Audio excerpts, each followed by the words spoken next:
भारी माला मुझे शादी में वरमाला में भी नहीं बनाई थी।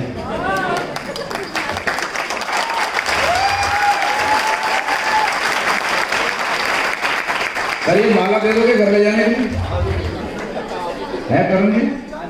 ठीक है सर, थैंक यू। शादीशुदा लोग कितने हैं? मेल मेल मेल है ना बहुत सारे। अभी अपना पुराना शादी वाला दिन याद करो, इतना स्वागत तो उस दिन भी नहीं होता जितना यार रोज होता है। कल मैं 3 बजे कराया था क्योंकि मेरा 3 दिन का एक प्रोग्राम था जयपुर के अंदर, राजस्थान में रेजिडेंशियल इवेंट था, तो रात को 3 बजे घर पहुंचा था। और मैं अब क्योंकि डेट दे चुका था तो मैं ये सोच रहा था, मैंने कहा सुबह जल्दी उठना पड़ेगा। और करण जी ने कहा था कि 9 बजे 9:30 आप यहाँ पहुंच जाना। अब आप 3 बजे आते हो, 4 बजे सोओगे। किसी नॉर्मल प्रोफेशन में आदमी होता है जिसको रूटीन में कहीं जाना होता है तो वो सोचता है ना जाऊं। एक बार मेरे मन में भी आया, लेकिन यहां जब आते हैं और आप लोगों की इतनी एनर्जी देखते हैं तो सही में थकान दूर हो जाती है, पता नहीं लगता कि आपने इतनी थकान आपकी।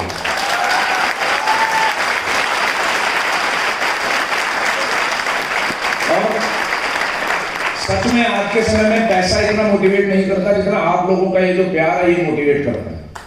Thank you so much. जैसा मेरे काबिल दोस्त ने बताया, मेरा नाम शिरीष माथुर है और मैं आज आपके साथ अपनी स्टोरी शेयर करूंगा। बहुत सारी चीजें मैं आपके साथ आज शेयर करूंगा जो कि मेरी लाइफ की स्टोरी है, कैसे मैंने लाइफ में इस इंडस्ट्री में आने से पहले का मेरा लाइफ कैसी थी और इस इंडस्ट्री में आने के बाद मैंने क्या क्या किया, कैसे स्ट्रगल किया, आज का क्या मुकाम है। उसके साथ में आपके साथ दोबारा मिलूंगा जब मैं आपको अपनी कुछ एक्सपीरियंस बताऊंगा जो ट्रेनिंग नहीं है पर एक एक्सपीरियंस है मेरी लाइफ में जो मैंने छोटा छोटा कलेक्ट किया, तो शायद आपके लिए भी कहीं लाइफ में टर्निंग पॉइंट हो सके। मेरा जन्म हुआ राजस्थान के अंदर एक शहर है बीकानेर, सुना है नाम? क्योंकि भुजिया मशहूर है। तो वहां मेरा जन्म हुआ। मेरे जो माता पिता हैं दोनों ही डॉक्टर हैं। स्क्रीन दिखाई दे रही है पीछे? आप देखोगे यार मेरे फादर जो है वो भी डॉक्टर है, लेकिन वो दूसरे किस्म के डॉक्टर है, पीएचडी। अब पीएचडी उन्होंने जब करी तब तक कोई ऐसी डिग्री नहीं थी जो नहीं थी।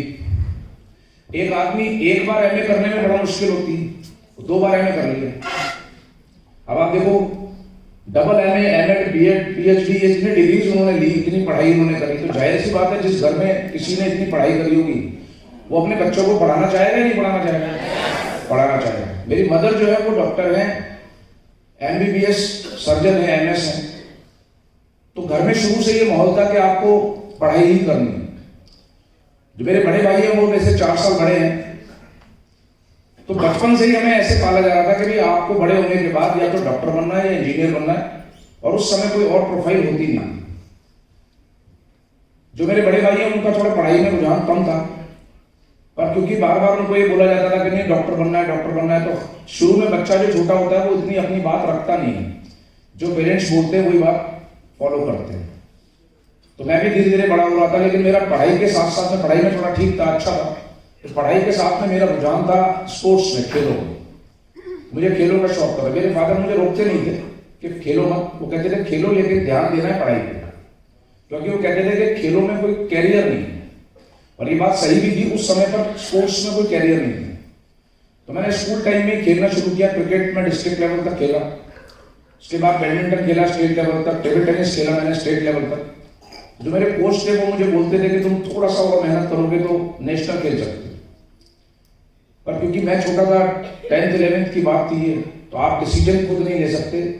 तो मैंने मेरे कोच को बोला कि मेरे फादर से आप बात कर लूँ, अगर वो तैयार हो जाए तो मैं आगे कोचिंग के लिए चला जाऊंगा।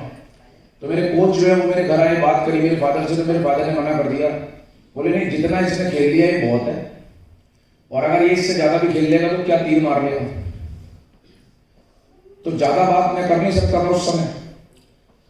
आज के समय में स्पोर्ट्स में कैरियर है, लेकिन आज के पेरेंट्स जानते हैं कि अगर स्पोर्ट्स में आपका बच्चा अच्छा निकल जाता है तो आने वाले समय में वो बहुत अच्छा कर सकता है, लेकिन पहले नहीं मानते थे। तो मुझे उन्होंने बोला नहीं, तुम ज्यादा ध्यान मत दो इसके ऊपर, पढ़ाई करो।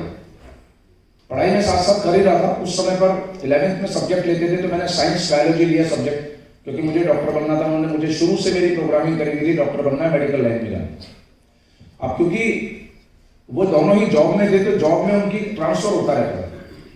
हर 3-4 साल में वो कहीं ना कहीं चले जाते थे। कभी गांव में कभी शहर में। तो जब हम शहर में होते थे तो प्राइवेट स्कूल में पढ़ लेते थे, लेकिन उस समय पर प्राइवेट स्कूल इंग्लिश मीडियम नहीं होते, हिंदी मीडियम में प्राइवेट स्कूल होता। और अगर आप किसी इंटीरियर में पोस्टिंग हो गई, गांव में हो गई, तो वहां पर तो सरकारी स्कूल होते हैं, तो सरकारी स्कूल में पढ़ना पड़ता था। तो ऐसे मेरी पढ़ाई होती रही, कभी गवर्नमेंट में कभी प्राइवेट में, इस तरह से। ऐसे कितने लोग हैं जिन्होंने 6th क्लास में पहली बार अंग्रेजी से सामने हुए, 6ठी क्लास में, बहुत सारे लोग हैं। और ऐसे कितने लोग हैं जिनको आज भी अंग्रेजी बोलने में समस्या है, कि अगर कोई सामने आ जाए और वो कोई अंग्रेजी में थोड़ा बहुत जानकार भी हो, वो अंग्रेजी बोलता हो, तो आपको लगता है क्या जवाब दें। आज मैं आपको एक टेक्निक सिखा के जाऊंगा, आज के बाद अंग्रेजी बोलने में समस्या नहीं है।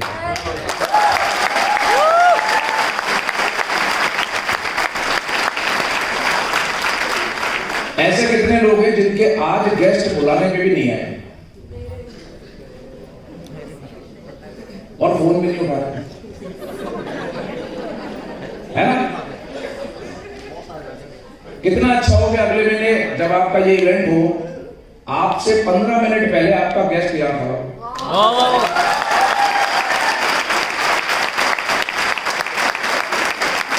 मैं आपको एक दूसरी टेक्निक भी सिखा के जाऊंगा कि आज के बाद आपको अपने गेस्ट को कॉल नहीं करना पड़ेगा, वो अपने आप आएगा।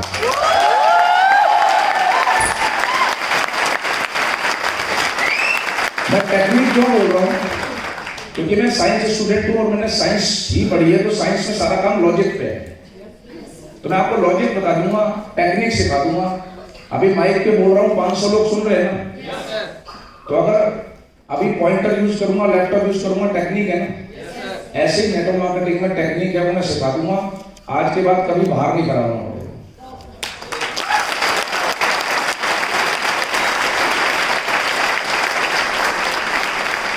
तो मैं भी ऐसी पढ़ाई कर रहा था, पढ़ाई करते करते, क्योंकि हिंदी मीडियम में मैं पढ़ता था, हिंदी मीडियम के अंदर, और अंग्रेजी सबसे खतरनाक सब्जेक्ट होता था। तो मेरी मदर डॉक्टर थी, तो उन्होंने बोल दिया कि अगर मेडिकल में जाना है तो इंग्लिश की तैयारी करनी पड़ेगी, सारी बुक्स जो है वो इंग्लिश में होती है, वहां जाके आप नहीं समझ सकते। तो मैंने धीरे धीरे थोड़ी बहुत प्रैक्टिस करनी शुरू करी, पढ़ना शुरू किया।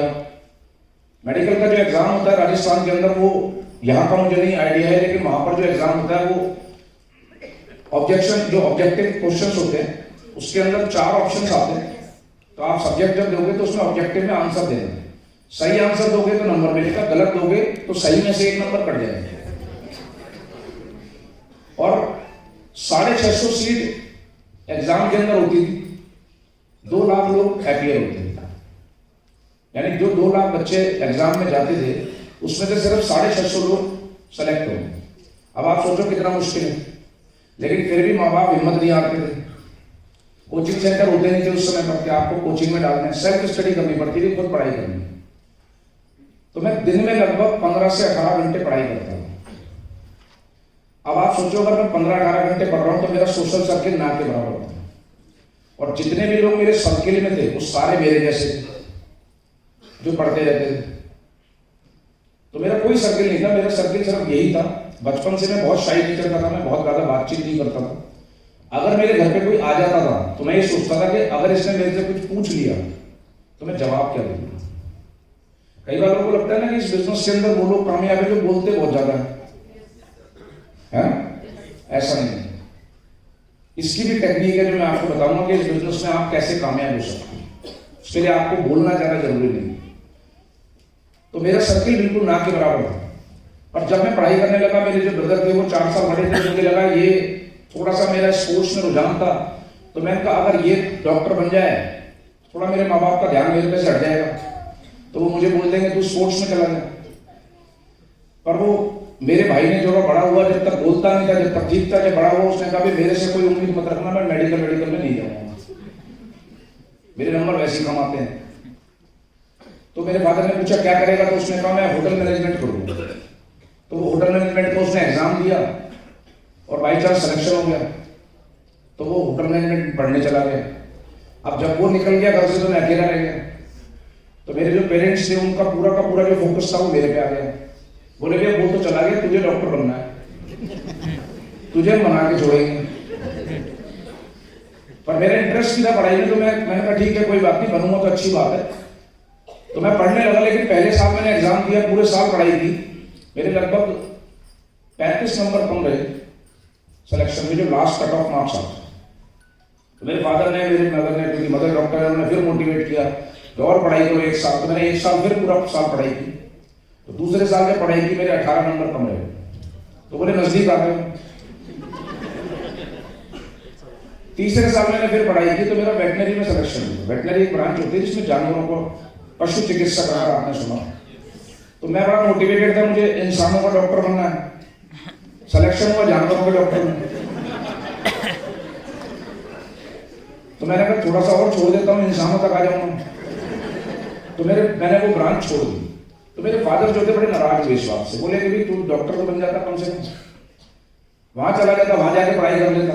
पर मैंने कहा वहां जाऊंगा तो फिर वो पढ़ने नहीं देंगे, फिर तो वो जानवरों के साथ लगा देंगे सिखाने के लिए। और मैंने कहा अगर मैं डॉक्टर बन गया तो मैं कभी कहीं शहर में नहीं रह सकता, मुझे पूरी जिंदगी इंटीरियर में ही रहना पड़ेगा। तो मैंने ये सोच करके वो ब्रांच छोड़ दी। अगले साल मैंने फिर तैयारी करी, 4 साल मैंने लगातार तैयारी की। अगले साल वेटनरी भी नहीं मिली। वो इसलिए नहीं मिली क्योंकि आप देखोगे जैसे जैसे आप बड़े होते जाते हो, आपसे पहले वाली जो बाद की जनरेशन आती है ना, वो आपसे ज्यादा स्मार्ट होती है। अभी आप छोटे बच्चों को मोबाइल दे दो, आपको वो चीजें नहीं पता मोबाइल में, वो ढूंढ के निकाल देंगे। अभी रोज मेरा बेटा है 11 साल का है, वो रोज मोबाइल में निकाल के लाता है, आपको ये फीचर्स पता है? मैंने कहा भाई नहीं पता। कहता इतना भी नहीं पता। तो जो बाद वाली जनरेशन आ रही थी, जो पढ़ाई कर रही थी, वो मेरे से ज्यादा स्मार्ट थी, नई टेक्नोलॉजी थी, कोचिंग सेंटर आ चुके थे तब तक। तो सिलेक्शन प्रोसेस और मुश्किल हो गया। 4 साल पढ़ाई करने के बाद मुझे लगा कि अब अगर मैं और पढ़ाई करूंगा तो बड़ा मुश्किल है। तो मैंने एक दिन घर में बता दिया, मैंने कहा मैं मेडिकल की तैयारी नहीं करूंगा, मुझे डॉक्टर नहीं बनना। तो मैंने कहा 5 साल का मेडिकल का कोर्स होता है, 4 साल तो सिलेक्शन में लग गए, और अभी 1 साल करूंगा तो मैं नॉन मेडिकल हो जाऊंगा। लेकिन डॉक्टर की सारी जानकारी मुझे थी कि मेडिकल लाइन में क्या क्या होता है। अब मुझे लगा मैं करूं क्या काम करूंगा। तो मेरे फादर ने कहा ग्रेजुएशन कर लो, उसके बाद लेक्चरर बन जाना। तो मैंने कहा वो भी नहीं करना। बहुत सारे कोर्सेज उन्होंने मुझे बताए। तो जब मेरा अंग्रेजी कमजोर थी, तो मेरे जो मुझे लगता था मुझे डॉक्टर बनना है, तो मुझे इंग्लिश अच्छी करनी है, तो मैंने इंग्लिश का अखबार लगा लिया। तो इंग्लिश का न्यूज़पेपर आता था। तो अब मेरे एक फ्रेंड ने मुझे कहा था कि अगर आपको कोई भी चीज समझ नहीं आए तो इंटरेस्ट वाली चीज करो। तो मैं पीछे से पेज खोलता था, स्पोर्ट्स वाला पेपर पढ़ता था कि उसमें किसने कितने रन बनाए, क्रिकेट का समझा थोड़ा बहुत और रख दिया। एक बार मैंने उसमें एक विज्ञापन देखा, एक ऐड देखा।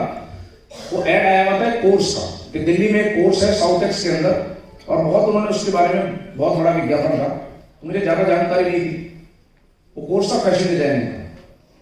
तो मेरे जो बड़े भाई थे वो होटल मैनेजमेंट का कोर्स करने के बाद में दिल्ली में एक होटल है बीकाजी कामा पे, हयात रिजेंसी, वहां वो जॉब कर रहे थे, दिल्ली रह रहे थे। तो मैंने मेरे भाई को फोन किया, मैंने कहा भाई ये कैसा कोर्स है, ये क्या है, तुम्हें पता है? तो बोले नहीं मुझे नहीं मालूम। तो मैंने कहा मुझे इसके बारे में जानना है, क्या चीज है। तो बोले दिल्ली आ जाओ। उससे पहले मैं दिल्ली आता था, कभी तो पेरेंट्स के साथ आता था, रिलेटिव्स के साथ आया, चले गए, घूमे, जहां भी आए, कभी अकेले नहीं आया। तो मैं पहली बार आया अकेले, मेरा भाई मुझे लेने के लिए आया, घर पहुंचे। मैंने कहा कल मुझे वहां कॉलेज जाना है पता करने के लिए। तो थोड़ी देर बाद मेरा भाई आया, उसने मुझे एक पेपर के ऊपर 3-4 नंबर लिख के दे दिए। बोला भाई ये 3-4 बस नंबर है, यहां से इस बस में बैठियो, इससे इसमें जाइए, इसमें जाइए, और वहां कॉलेज पहुंच जाइए। तो मैंने कहा तुम नहीं चलोगे साथ? तो बोले भाई दिल्ली है, यहाँ कोई किसी के साथ नहीं जाता, तो भी जाना पड़ता। उस दिन मेरा पहली बार एक भ्रम टूटा। मैंने कहा कि भाई भी जब मेरे साथ नहीं जाना, तो मैंने कहा भाई क्यों नहीं जाना? बोला 1 दिन की छुट्टी करने में पैसे कटते हैं। तो मैं अकेला गया, अकेला जाके कोर्स पूछा, वहां जाके कॉलेज के डायरेक्टर से मिला। डायरेक्टर ने बोला बहुत बढ़िया कोर्स है। तो जैसे आप नया कोर्स ज्वाइन करते हो तो सब लोग बोलते हैं ना कि आपका प्लेसमेंट कंफर्म है, कोर्स करते ही नौकरी लग जाएगी, आपको तो सोचना ही नहीं पड़ेगा।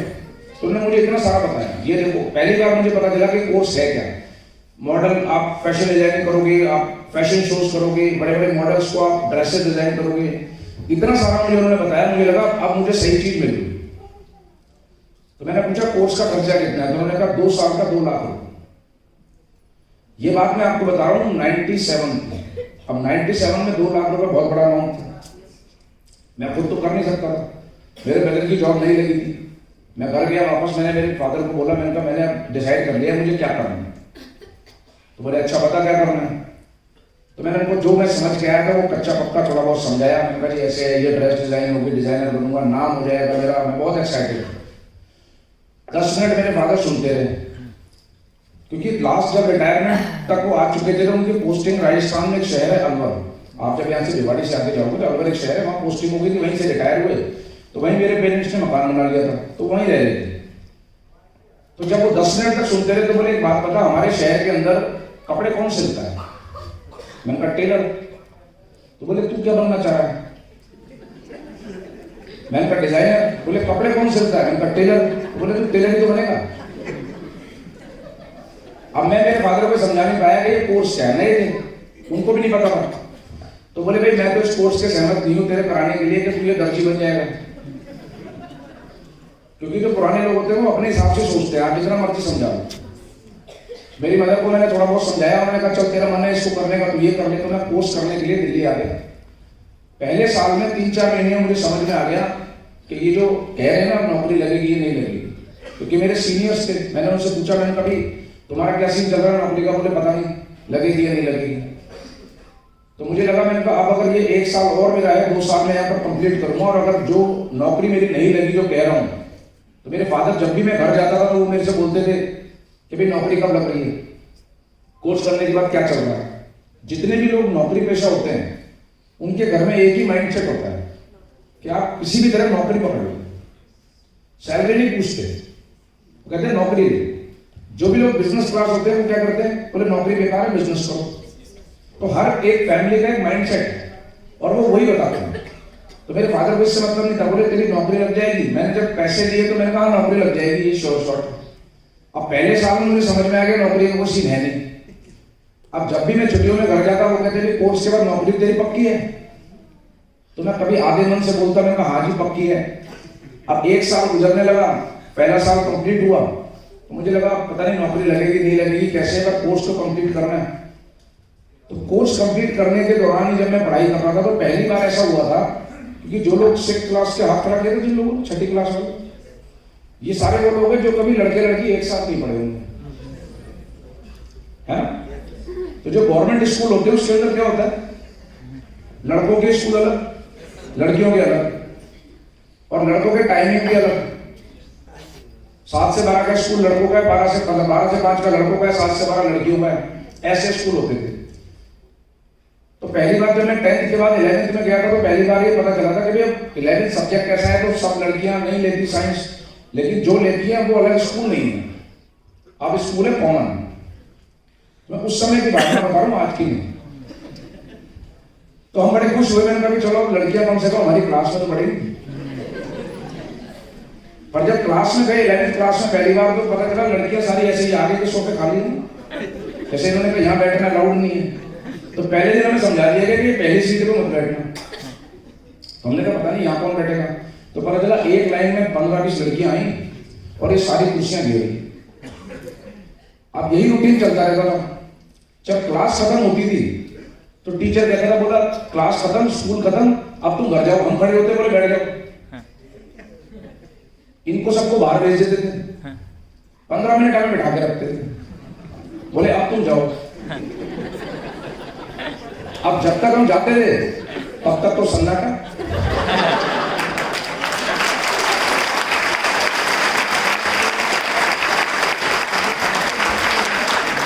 ऐसे ही तो है।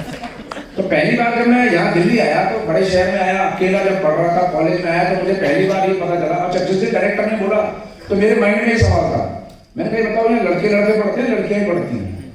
कह रहा जी लड़के लड़कियां दोनों पढ़ते हैं। तो मैंने कहा क्लास अलग अलग, बोले नहीं कंबाइंड में 7.5 पढ़ते हैं। तो मैंने कहा ठीक है कोई नहीं, बढ़िया। तो पहली बार मैं को एजुकेशन में पहली बार यहाँ दिल्ली आने के बाद मेरी पढ़ाई शुरू हुई। तो पहली बार ऐसा हुआ कि भाई लड़कियों से इंटरेक्शन होना, बातचीत होना शुरू हुआ। तो पहले बात भी नहीं होती कि क्लास में जो लड़कियां पढ़ रही हैं उनसे बात भी नहीं करते, क्योंकि अगर हमें डर क्या लगता है, अगर इससे पूछ लिया कॉपी दे दे और इसने सर को बोल दिया सर ये कॉपी मांग रहा था मेरे से, तो सर फिर ये नहीं पूछते ना कॉपी क्यों मांग रहा था, बात ही नहीं करते। बोले तूने कॉपी इससे क्यों मांगी थी, लड़के नहीं क्लास में। ऐसे माहौल में पढ़ाई करते थे। तो यहाँ जब आए तो यहाँ पर बिल्कुल माहौल बढ़िया था। यहाँ लड़कियाँ, दिल्ली की लड़कियाँ आप समझते ही हो, भाई सब बढ़िया फ्रेंड है, बातचीत कर रही है। मैं आया भाई, मेरे लिए तो, उनके लिए तो गाँव है ना, अलवर राजस्थान, और राजस्थान बिल्कुल बैकवर्ड एरिया। वहाँ से कोई लड़का यहाँ पर आएगा, धीरे धीरे जान पहचान होने लगी। तो पहले साल में मुझे एक लड़की अच्छी लगी, पसंद आई।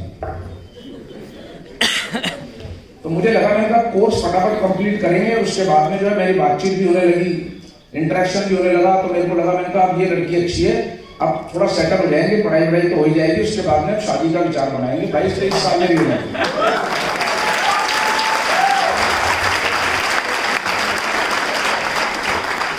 ये मैं आपको रियलिटी बता रहा हूँ। कई बार होता है ना, आदमी सोचता है कि भाई एक इंसान का खाली पैसा मोटिव होता है। पैसा मोटिव नहीं होता, बहुत सारे मोटिव होते हैं। सर को अपना मोटिव यार आगे नहीं होता।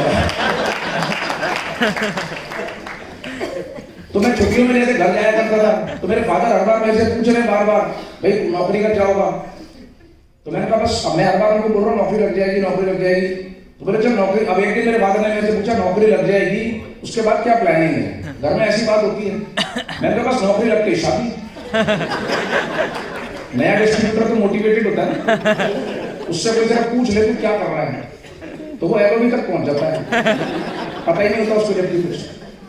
तो मैंने मेरे फादर को बोला, मैंने उसके बाद शादी। तो मेरे फादर बोले भाई शादी वादी तो हम करेंगे ना, तेरा क्या काम है इसमें? तो मैंने कहा नहीं, मैंने आपकी समस्या थोड़ी हल कर दी है। बोले क्या? मैंने कहा 50% काम आपका मैंने कर दिया। मैंने कहा लड़की मैंने ढूंढ ली है। अच्छा, मेरे बड़े भाई की भी शादी नहीं हुई, 4 साल बड़ा है। तो जो अब जैसे मैं मातूर हूँ, तो हमारे यहाँ पर क्या करते हैं, पढ़ाते रहते हैं। अब मैं मेरे बुआ के बच्चे, मौसी के सब देख रहा था। 28 साल का हो गया, कोई 30 साल का हो गया, 32 साल का हो गया, पढ़ाए जा रहे, शादी नहीं कर रहे। तो मैंने कहा इनके चक्कर में रहा।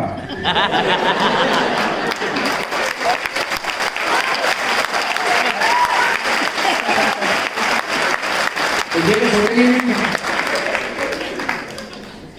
क्योंकि मेरे रियल बुआ का बेटा है, उसकी 33 साल की उम्र में शादी हुई। सोचो, अब उससे जब पूछो क्या कर रहा है, पढ़ाई कर रहा हूं। मैंने कहा कहीं और भी ध्यान लगा ले।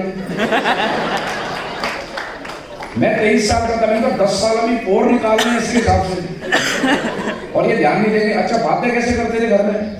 जब मैं कहता था भी, जब शादी वाली बात सोच रहा था, तो मेरे फादर ने मुझे पता है 4 नाम गिना दिए। बोले तेरे बड़े भाई की शादी नहीं हुई, देख उसकी नहीं हुई, देख उसकी नहीं हुई। मैंने कहा बुआ तो दूसरे घर में है, वो तो दूसरे घर में है। बोले तो क्या हो गया, हमारा मिलना जुलना नहीं, खानदान नहीं है, ऐसी बातें करते थे। तो मैंने कहा इनका ध्यान है ही नहीं, इसका मतलब इस तरफ। क्योंकि मेरे फादर की खुद की मैरिज 35 साल की उम्र में।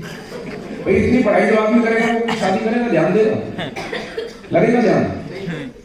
मदर ने एमएस कर लिया, मेडिकल कर लिया, फिर दिमाग में आया कि चलो शादी कर लें।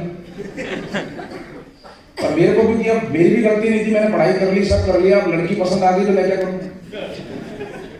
तो मैं मेरे फादर को बार बार समझा रहा, लेकिन वो समझे नहीं। कह रहे अच्छा, उन्होंने मुझे टाल दिया। बोले चल एक काम कर, तू नौकरी लग जा पहले, तेरी जब जॉब लग जाएगी फिर शादी की बात करेंगे। अब नौकरी तो इन्होंने कैसे कौन लगने वाली यही नहीं। मैंने कहा इन्होंने ये अच्छा फंसा दिया। तो मैंने चलो जैसे तैसे कोशिश करी, और मैंने, हाँ जी, अच्छा ये चलो ठीक पड़ी। मैंने कहा मीटिंग ये करेंगे आज की मीटिंग। तो मुझे लगा कि अब अगर मान लो मैंने बात करी, तो मुझे लगा कैसे भी करके नौकरी लग जाए। तो आधी बात तो तैयार हो गई मेरे फादर के, चलो बात करेंगे तेरी नौकरी लग जाएगी। तो मैंने एक्सपोर्ट हाउस वगैरह में जो होते थे, यहाँ पे खानपुर की तरफ आप जाओगे, वहाँ बहुत सारे एक्सपोर्ट हाउस हैं। तो मैंने वहां जा जाके पता करना शुरू किया। 6 महीने रह गए कोर्स के, अब नौकरी किसी तरह से बात करनी है। तो वहाँ एक एक्सपोर्ट हाउस के अंदर उन्होंने बोल दिया कि ठीक है, क्वालिटी कंट्रोल डिपार्टमेंट में आपकी हम जॉब लगा देंगे जब आप कोर्स खत्म करो। 7,000 रुपये सैलरी पे बात हुई। तो मैंने मेरे घर में बताया कि मेरी कोर्स खत्म होते ही नौकरी लग जाएगी, 7,000 रुपये महीने। तो मेरे फादर बड़े खुश हुए पहली बार, बोले अब तूने जिंदगी में सही काम किया, क्योंकि वो जॉब वाले थे। तो मैंने कहा क्वालिटी कंट्रोल डिपार्टमेंट में जॉब लगेगी। अच्छा, इधर से जो है मेरा भाई, क्योंकि लड़की है, लड़कियों के साथ क्या होता है, वो शादी कोर्स इसलिए कराते हैं कि उम्र के साथ मैचिंग होती रहे बचपन, कि भाई कोर्स कर ले, उसके बाद में तुम फटाफट शादी करनी है। तो वो जो लड़की थी वो मुझे बार बार बोलती थी, बोली शादी की बात करो घर में, नहीं तो ये मेरी शादी कहीं और कर देंगे। मैंने कहा मैं नौकरी कर लेता हूँ। तो मैं कोर्स के दौरान ही जब उस समय पर गया, तो वो कोर्स करते करते मेरा एक दोस्त जो मेरे साथ में पढ़ता था, उसने मुझे एक दिन बोला कि कुछ एक्स्ट्रा इनकम करने का मन है। तो मैंने कहा एक्स्ट्रा इनकम क्या होती है? मैंने उससे पहले शब्द ही नहीं सुना था। मैंने कहा यहाँ तो इनकम ही नहीं है, तू एक्स्ट्रा इनकम बोल रहा। 1500 रुपए मेरे घर से आते थे, उसमें मैं महीने का खर्चा चलाता हूँ पूरे महीने। तो मैंने कहा ये क्या होता है? कहा जी अगर आप अपने नौकरी, बिजनेस, कोर्स, इसके साथ पढ़ाई के साथ अपने घर वालों से जो पैसा मंगाते हो, वो पैसा आप खुद कमा सकते हो। मैंने कहा कैसे? तो उसने कहा मैं तेरे को एक जगह लेके चलता हूँ। तो वो मुझे एक जगह लेके गया रजौरी गार्डन में, ऑफिस में। वहां उसने मुझे कुछ लोगों से मिलवाया। वो लोग थे जो पार्ट टाइम में इस बिजनेस को कर रहे थे, और इस बिजनेस से उनकी 30,000 35,000 महीने की इनकम थी। अब 98 के अंदर 35,000 रुपए बहुत बड़ी रकम होती थी। तो मैं बड़ा उनसे इंस्पायर हुआ, मोटिवेट हुआ कि हफ्ते में 1-2 दिन काम करते हैं और 35-40 हजार रुपए कमाते हैं। तो मैंने कहा बहुत बढ़िया है, चीज अच्छी है। तो मैंने आके मेरे भाई को थोड़ा बहुत डिस्कस किया, तो उन्होंने कहा ठीक है कर लो इसको, अगर तुम्हें अच्छा लग रहा है। संडे मेरे पास होता था तो मेरे को लगता था, मैंने कहा चलो अच्छा। मैं जब वो सुन रहा था सारी बात, तो मेरे दिमाग में एक ही बात आ रही थी बार बार कि अगर मैं ये काम भी कर लूं, एक्स्ट्रा इनकम कर, नौकरी भी कर लूं, 4-5-10 हजार एक्स्ट्रा आ जाएंगे, तो 12-15 हजार हो जाएंगे, शादी जल्दी हो जाएगी। कि मेरा मोटिव क्या था? शादी था। तो मैंने उसको ज्वाइन कर लिया, उस बिजनेस को, और ज्वाइन करके ना संडे काम करने लगा कॉलेज के साथ में। मेरा कोर्स खत्म हुआ, कोर्स के बाद मेरी नौकरी लग गई एक्सपोर्ट हाउस के अंदर। मैंने वहां जाना शुरू किया। 18 घंटे की मेरी नौकरी थी, और 18 घंटे के मुझे 7,000 रुपए मिलते। 2-2:30 बजे मैं वहां से निकलता था, घर पहुंचता था। सोचो आप 2-2:30 बजे अगर मैं रात को निकलूंगा, तो मैं आरकेपुरम रहता था, खानपुर से मुझे आरकेपुरम जाना है, तो कई बार 3-3, 4-4 किलोमीटर मुझे पैदल चलना पड़ता था। तब जाके मुझे एक आध जगह पर कोई दिल्ली में नाइट सर्विस होती थी बस की, वो मिला करती थी। आज का जैसा माहौल नहीं था। तो 6-7 महीने मैंने वहां नौकरी करी। उसके साथ मैंने ये बिजनेस शुरू किया, पार्ट टाइम करना। और उसी समय मेरे दोस्त ने मुझे, जो मेरे साथ आया था, उसने मुझे बोला कि मैंने कहा इसको बढ़ाऊं कैसे काम को? तो उसने कहा अगर कोई तेरे साथ कोई ऐसा आदमी आ जाए जिसका सर्किल बहुत बढ़िया हो। अब मेरा सर्किल तो कोई था नहीं। मेरा ज्यादातर सर्किल कौन सा है? पढ़ने लिखने वाला। अब जब मैं मेडिकल की तैयारी कर रहा था, तो मेरे ज्यादातर फ्रेंड्स या तो मेडिकल में चले गए थे, या इंजीनियरिंग में चले गए, या लेक्चरर बन गए, अलग अलग कोर्सेज में पढ़ाई वाले थे सारे। तो वो सब खत्म। इधर वाले सर्किल में कुछ था नहीं ऐसा।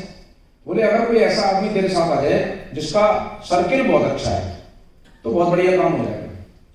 तो मेरे दिमाग में एकदम से घंटी बजी। मैंने कहा सर्किल एक ही इंसान का बहुत बढ़िया है, वो मेरे पिताजी।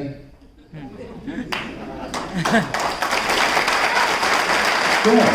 क्योंकि ये देखो, ये थे बीएड कॉलेज में प्रिंसिपल। अब ये टीचर्स को पढ़ाते थे, सारा दिन काम क्या था? बोलने का। तो मुझे लगा अगर ये समझ गए तो बहुत बढ़िया काम हो जाएगा। एक क्लब के मेंबर भी थे, छोटा शहर का, हर अच्छे प्रोफाइल के आदमी को जानते थे। तो मैंने कहा अगर ये मेरे पिताजी सेट हो गए तो शादी भी जल्दी हो जाएगी। एक ही तो मोटिव था, शादी करनी है। तो मैंने एक दिन सारा सामान उठाया उस कंपनी का, सब कुछ करा। मैं घर पहुंचा। घर जाकर के मैंने जैसे बात करते थे, तो हमारा ज्यादातर घर में जो बातचीत होती थी, क्योंकि अब जब बड़े हो जाते हैं तो मोस्टली क्या होता है, फादर के साथ इतनी बातचीत नहीं होती, पर होती कब है? कहीं कहीं बैठे जो खाना खा रहे हैं तो उस समय पूछ रहे हो। अब वो खाना खाते खाते बात कर रहे हैं, हाँ भी आगे क्या चल रहा है, और वो भी हड़काने में पूछते थे, प्यार मोहब्बत से पूछते नहीं थे। क्योंकि आज के समय में क्या होता है, अभी मेरा बेटा है तो वो मेरे पास आता है, मुझे ये दिला दो, ये कर दो, वो कर दो। तो 1-2 बार हमने गलती से बचपन में पूछ लिया था कि मुझे ये चाहिए, तो एक जोरदार आवाज आई, बोले आप क्या कह रहे हो? वो आवाज काय की होती थी? आप जब कुछ मांग लेते थे तो चाटा पड़ता है। बोले हमें नहीं पता तुझे क्या दिलाना है, तू कैसे मांग रहा है? और आज के बच्चे कैसे हैं? आज हम खुद दिलाते हैं आगे जाकर के। तो ऐसा माहौल कैसे होता है? गलती नहीं थी उनकी, वो उनका डेवलपमेंट ऐसे ही था शुरू से। तो मैंने जब ये घर जाके घर पहुंचा तो बोले और क्या चल रहा है? तो मैंने उनसे बोला, मैंने कहा मैंने ना नौकरी के साथ साथ, अब वो थोड़ा बहुत खुश थे जैसे कि नौकरी लग गई। मैंने कहा नौकरी के साथ साथ मैंने ना एक बिजनेस और शुरू किया। तो सबसे पहले मेरे फादर ने एक सवाल पूछा, पैसे कहां से आए? क्योंकि बिजनेस का मतलब क्या है? पैसा। बोले पैसे कहां से आए? तो मैंने कहा पैसे नहीं लगते इस बिजनेस में, कुछ नहीं करना होता। तो बोले एक बात बता, हमारे खानदान में 7 पीढ़ियों में किसी ने बिजनेस किया? सारे नौकरी वाले हैं, तू कौन सा नया निराला है जो बिजनेस कर लेगा? तो मैंने कहा सुन तो लो क्या चीज है। अब मैं बड़ा एक्साइटेड था, मैंने कहा अगर इनके समझ में आ गई तो मेरा तो काम हो जाएगा। बोले बता। तो मैंने पेपर निकाला, तो जैसे नया डिस्ट्रीब्यूटर होता है प्लान दिखाने लगता है, तो मैंने पेपर निकाला, गोला बनाया, मेरा नाम लिखा, नीचे मेरे पिताजी का लिखा, 1 गोला 2 गोला 3 गोला, ये आपके अंकल, ये दोस्त, ये चाचा, ये सब बना दिए पूरा नेटवर्क पेपर में। बोले अच्छा अब एक बात बता क्या करना पड़ेगा। वो तो समझ नहीं आई कहानी। तो उस कंपनी में भी वो साबुन तेल शैम्पू प्रोडक्ट में भर के ले गया मैंने सारे टेबल पे रखे। मैंने कहा ये सारी चीजें, बोले करना क्या है इनका। मैंने कहा बेचना है इनको, आप और मैं मिलकर बेचेंगे, फिर पैसे कमाएंगे।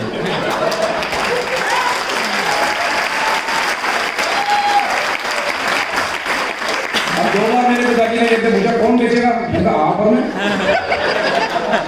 बोले मैं बेचूंगा। मैंने कहा तो बोले तुझे क्या लगता है मैं पैसे नहीं कमाता।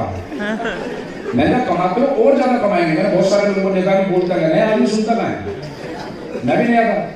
तो मेरे फादर ने बोला हो गया सारा, और कुछ है समझाने को। मैंने कहा नहीं और कुछ नहीं। मैंने फॉर्म निकाला और रख दिया। मुझे कहा आपकी ज्वाइनिंग पक्की। मेरे फादर बोले एक बात बता, सुना ध्यान से, पहले तो इसको अंदर रख। सारा रखवाया। बोले अगर अब तू मेरे किसी सर्किल में किसी आदमी के पास चला गया ना लेके थैला तो मैं मना कर दूंगा, तू मेरा बेटा है।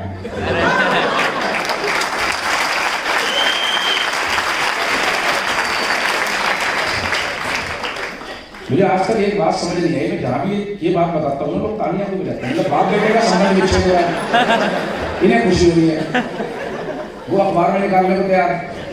और जैसे ही ये बात हुई मेरे पिताजी ने पुरानी स्टोरी निकाल दी। बोले तू डॉक्टर नहीं बना, तू वहां वेटनरी बनना चाह रहा था, मैंने तुझे कहा था कोर्स कर लेता, फिर तू चला गया दर्जी बनने, फिर अपनी मर्जी से लड़की पसंद कर ली, अब तू चल कैसे कैसे करके नौकरी लगी तो ये बिजनेस उठा लाया।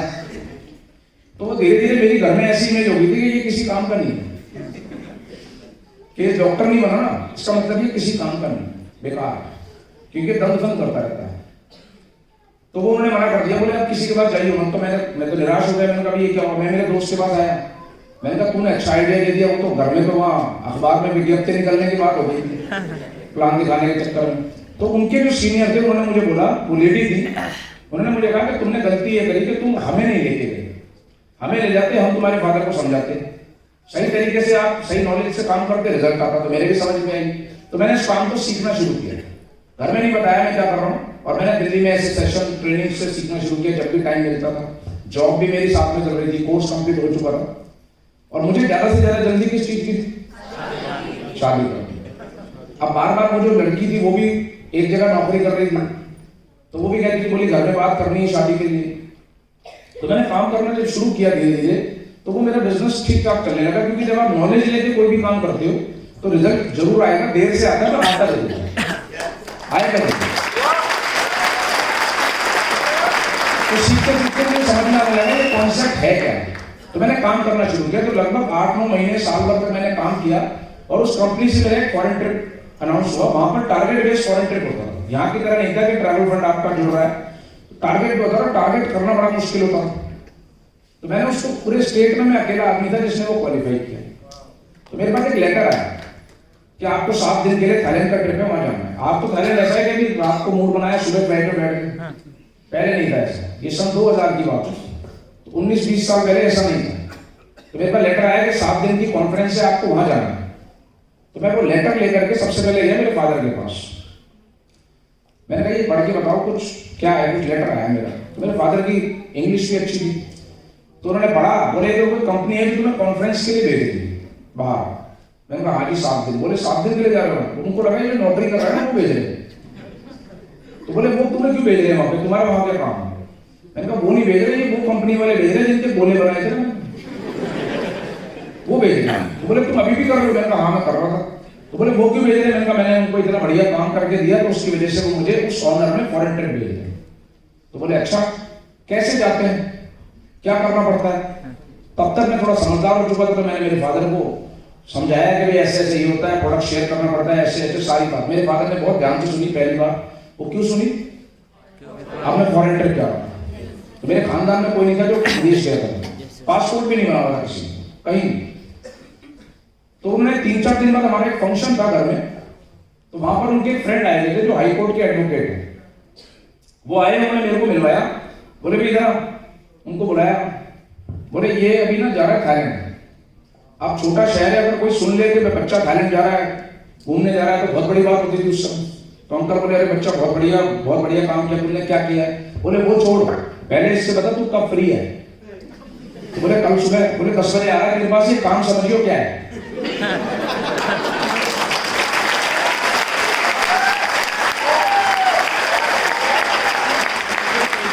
वो अंकल चले गए। मेरे पिताजी मुझे बोले एक बात बता, ऐसे कितने और दे दूं कि मेरा ट्रिप बन जाए?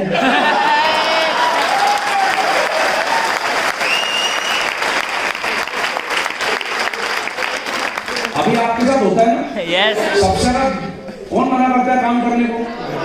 घर वाले कहते बेकार काम है, क्यों जा रहे हो? आज भी संडे है। अब जब घर से आए हो सेमिनार में, कब तक वापस आओगे? ये बेकार काम पकड़ लिया, बोलते हैं ना। Yes. एक बार फॉरेन ट्रिप हो गया ना, कोई नहीं बोले।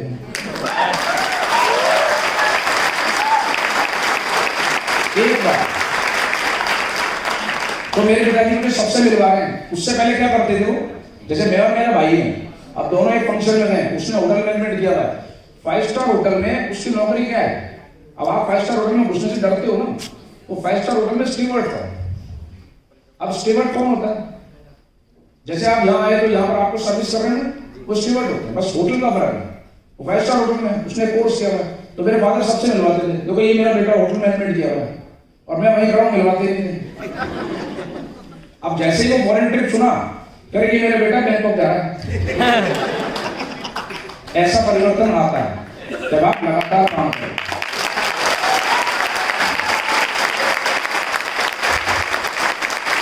उसके बाद मेरे फादर ने मेरे से पूछा, बोले तू शादी वादी की बात बता रहा था, क्या सीन है, कहाँ तक बात चल रही है? तो मेरे फादर ने शादी की बात भी करी, मेरे जो इन-लॉज थे उनसे बात करी, इंटरकास्ट मैरिज की सारी सेटलमेंट करा, सब काम हुआ, सब चीजें। मेरे फादर इन लॉ मेरे से मिलने गए, बोले लड़का लड़के से मिलना चाहता हूँ। उन्हें भी पता था मैंने कहीं बाहर जाके आया हूँ। तो उन्होंने मेरे से पूछा तुम क्या काम करते हो? मैंने बताया बिजनेस है, नेटवर्क मार्केटिंग का। बोले ये क्या बिजनेस? तो उनका अपना केमिकल्स का बिजनेस है, ट्रेडिशनल बिजनेसमैन। तो जो ट्रेडिशनल बिजनेसमैन होते हैं ना, उन्हें ये बिजनेस समझ ही नहीं आता। तो बोले तुम्हारी शॉप कहाँ है? मैंने कहा कहीं भी नहीं है। बोले बेचते जाओ? मैंने कहा कुछ भी नहीं। खरीदते जाओ? मैंने कहा कुछ नहीं। बोले तुम्हें बाहर क्यों भेजा? ऑफिस कहाँ तुम्हारा? मैंने कहा ऑफिस भी नहीं है। बोले तुम घूमने क्यों गए? मैंने कहा लोगों ने सामान खरीदा, मुझे उससे कुछ फायदा हुआ। तो बोले तुम्हें क्यों फायदा हुआ जब लोगों ने सामान खरीदा? अब ऐसे ऐसे सवाल उन्होंने मेरे से पूछे, मैं उन्हें समझा नहीं पाया। अब वो सवाल इसलिए नहीं पूछ रहे थे तो उनको प्लान समझना था, वो इसलिए पूछ रहे थे कि बेटी को जहाँ दे रहा हूँ घर में वो ठीक है कि नहीं। तो वो मेरे से बोले चलो एक बार बाहर आओ। 10 मिनट में उनको बाहर ले गए। बोले बताओ कोई ऐसा वैसा काम तो नहीं है इधर का उधर करने वाला कि जिससे माल है, सामान है, ऑफिस है, दुकान है, कुछ है? फिर भी बाहर घूमने जाते हो? बोले मैंने सुना बैंकॉक से ना लोग बाहर से सोना वोना लेके आते हैं, यहाँ ला के बेचते हैं, फिर चले जाते हैं, ऐसा काम तो नहीं करते? तो मैं समझा नहीं पाया उनको, पर वो बोले कि चलो कोई बात नहीं, तुम दोनों भाले हो, तुमने डिसाइड कर लिया शादी करने का। तो हमने शादी की बात हो गई। अब शादी हुई, लेकिन शादी के बाद क्या होता है, जब आप बैचलर होते हो ना, तो बैचलर लाइफ एक अलग लाइफ होती है। बैचलर लोग बैठे जिनकी शादी नहीं हुई, अच्छा डिमोटिवेट नहीं कर रहा, पर शादी होने के बाद में एक लाइफ अलग हो जाती है। तब तक आपको किसी को कोई रिपोर्टिंग नहीं करनी होती। शादी के बाद होते थे रिपोर्टिंग के लिए एक और आदमी आ जाता है, होता नहीं होता? कब घर आओगे, कब जाओगे, अभी जैसे मैं जा रहा था, कितने बजे तक आओगे, ऐसी रिपोर्टिंग भी हो जाती।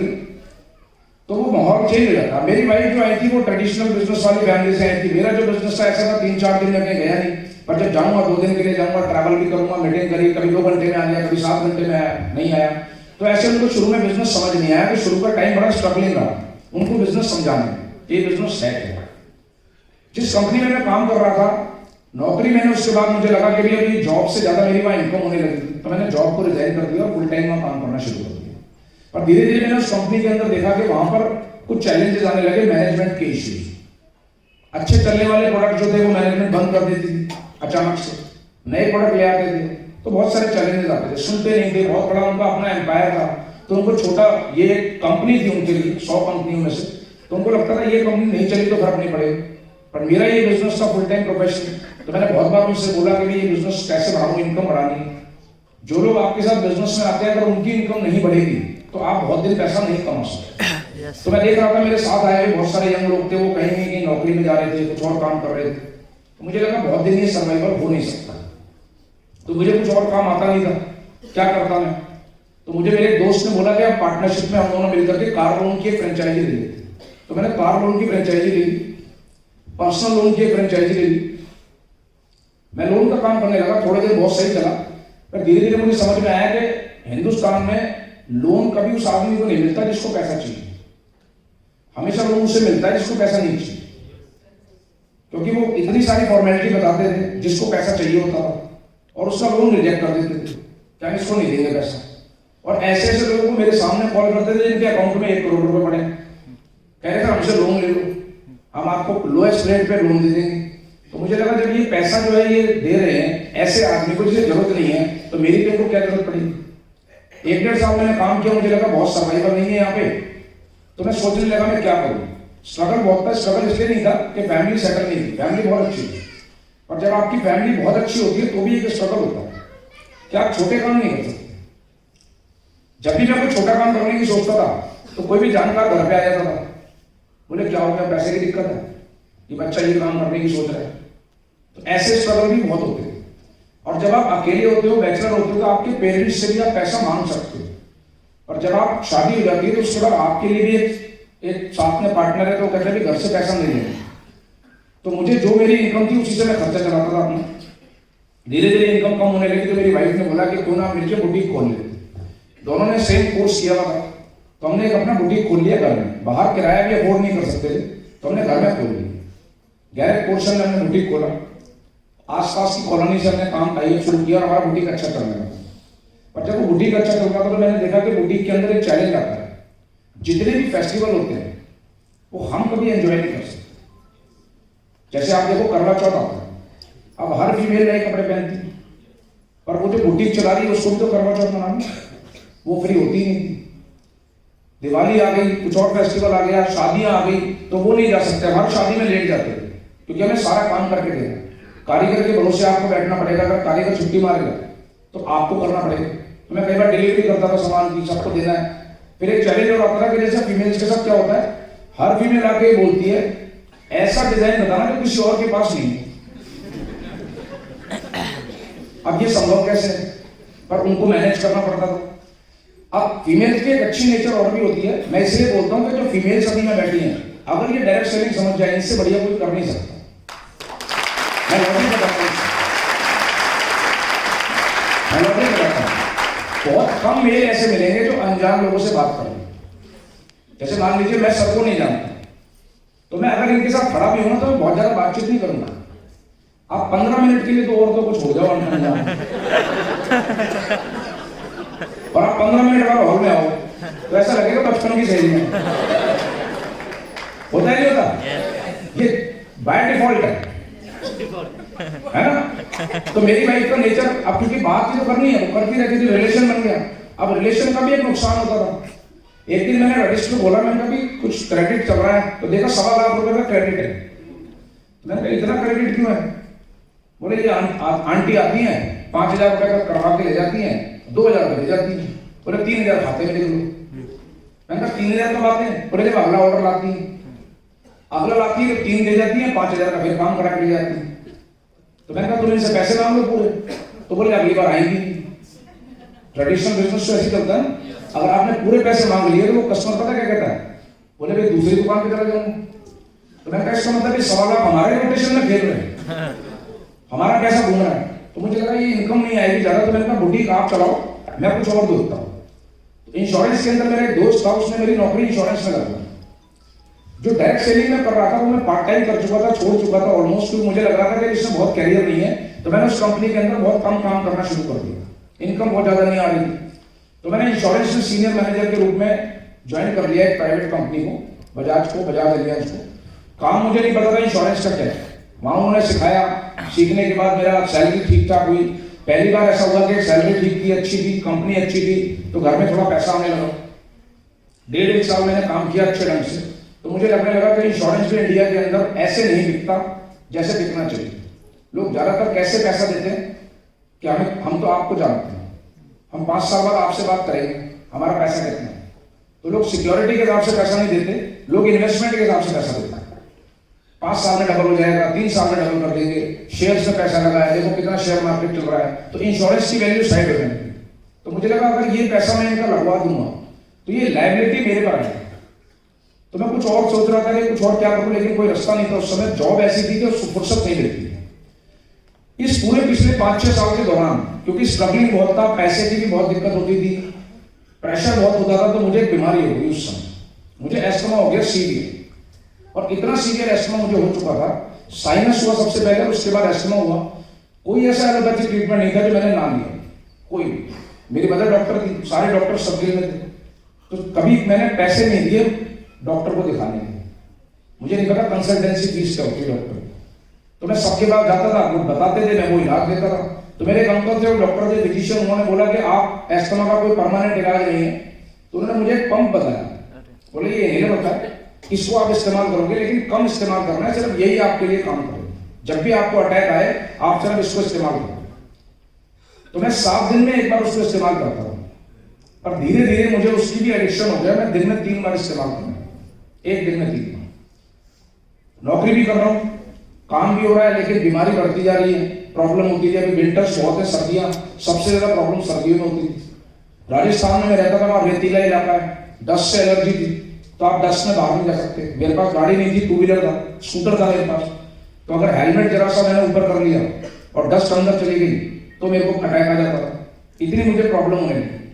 पर जब आपको पैसा कमाना होता है तो आप ये सारी चीजों के साथ में भी काम करते हैं।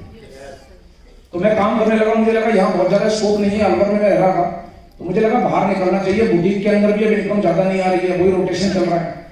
तो मैंने एक दिन इंटरव्यू दिया दिल्ली के अंदर, कोटक लाइफ इंश्योरेंस के अंदर, मैंने वहां जॉब ज्वाइन कर ली। यहाँ आ गया मैं दिल्ली के अंदर काम करने के लिए। मैंने कहा बड़ा शहर है, यहाँ काम करेंगे, नौकरी लगेगी, यहाँ जो लोग ज्यादा है, सोच बड़ी है, दिल्ली पहले भी रह चुका हूँ, तो मुझे लगा यहाँ काम करना है। तो मैंने यहाँ जॉब करना शुरू किया दिल्ली के अंदर। तो जो पुरानी कंपनी मेरी थी जहां पर मैं डायरेक्ट सेलिंग में था, वहां के कुछ दोस्त मेरे यहाँ आसपास के थे। तो मैंने उनमें से एक मेरे दोस्त को फोन किया, मैंने कहा कि मैं यहाँ गया हूँ, तुम कहाँ पर हो, क्या हालचाल है, बातचीत करी, पूछा। तो बोले अच्छा तू बहुत सालों बाद मिला है, बात हुई। मैंने कहा मैं यहाँ आ गया, दिल्ली सेटल हो गया, जनकपुरी में मैं यहाँ ऑफिस है मेरा। तो वो दोस्त मेरा मेरे से मिलने के लिए आया। जब हम मिले तो वो, मैंने कहा चलो नीचे बैठ के बात करते हैं कि रेस्टोरेंट में, ऑफिस में तो बात हो नहीं सकती। तब तक मैंने एक गाड़ी खरीद ली थी सेकेंड हैंड ऑल्टो, क्योंकि सैलरी ठीक ठाक थी। तो वो पैदल आएगा, तो हमने कहा चलो गाड़ी में बैठ जाते हैं, कहीं बाहर बैठेंगे। तो मैं गाड़ी में जैसे बैठा, शीशे नीचे करे, वो सिगरेट बहुत पीता था। सिगरेट इतनी के दिन में 20-25 सिगरेट, जिनको आप चेन स्मोकर बोलते हो वो। तो जैसे ही वो गाड़ी में बैठा, उसने सिगरेट जला ली। मैंने कहा भाई सिगरेट मत जला, वैसी बात कर लेते हैं। कह रहा शीशे नीचे तो है, क्या दिक्कत है। मैंने कहा बाहर खड़े होकर बात कर लेते हैं। कह रहा नहीं बाहर नहीं, यहीं बात करते हैं, क्या प्रॉब्लम है। मैंने कहा मुझे ना बीमारी है, मुझे सिगरेट वालों से एलर्जी है। वो एलर्जी इसलिए क्योंकि मुझे एस्थमा है। तो बोला तुझे एस्थमा है। मैंने कहा कब हुआ। मैंने कहा 7-8 साल हो गए। कह रहा बहुत बढ़िया। अब पहली बार मैंने, क्योंकि जब मैं इतना एस्थमा का मरीज हो चुका था कि मरीज जो होता है ना उसको सिंपैथी की आदत होती है, कि जब वो किसी को बताएगा बीमारी है तो सामने वाला पूछता है कब हुई, कैसे हुई, कितना समय हो गया, तुम तो बड़े अच्छे थे। तो मुझे भी आदत हो गई सुनने की। पहली बार मैंने सुना बहुत बढ़िया। मैंने कहा बड़ा अजीब आदमी है, जो बीमारी बढ़िया होती है। कह रहा बढ़िया होती है। कह रहा मैं तेरा एस्थमा ना जड़ से ठीक कर दूंगा। अब जैसे ही उसने बोला मैं हंसने लगा जोर से। मुझे हंसने से भी प्रॉब्लम थी, डॉक्टर ने हंसने से मना किया हुआ, क्योंकि ज्यादा हंसने से मुझे अटैक आ जाता है।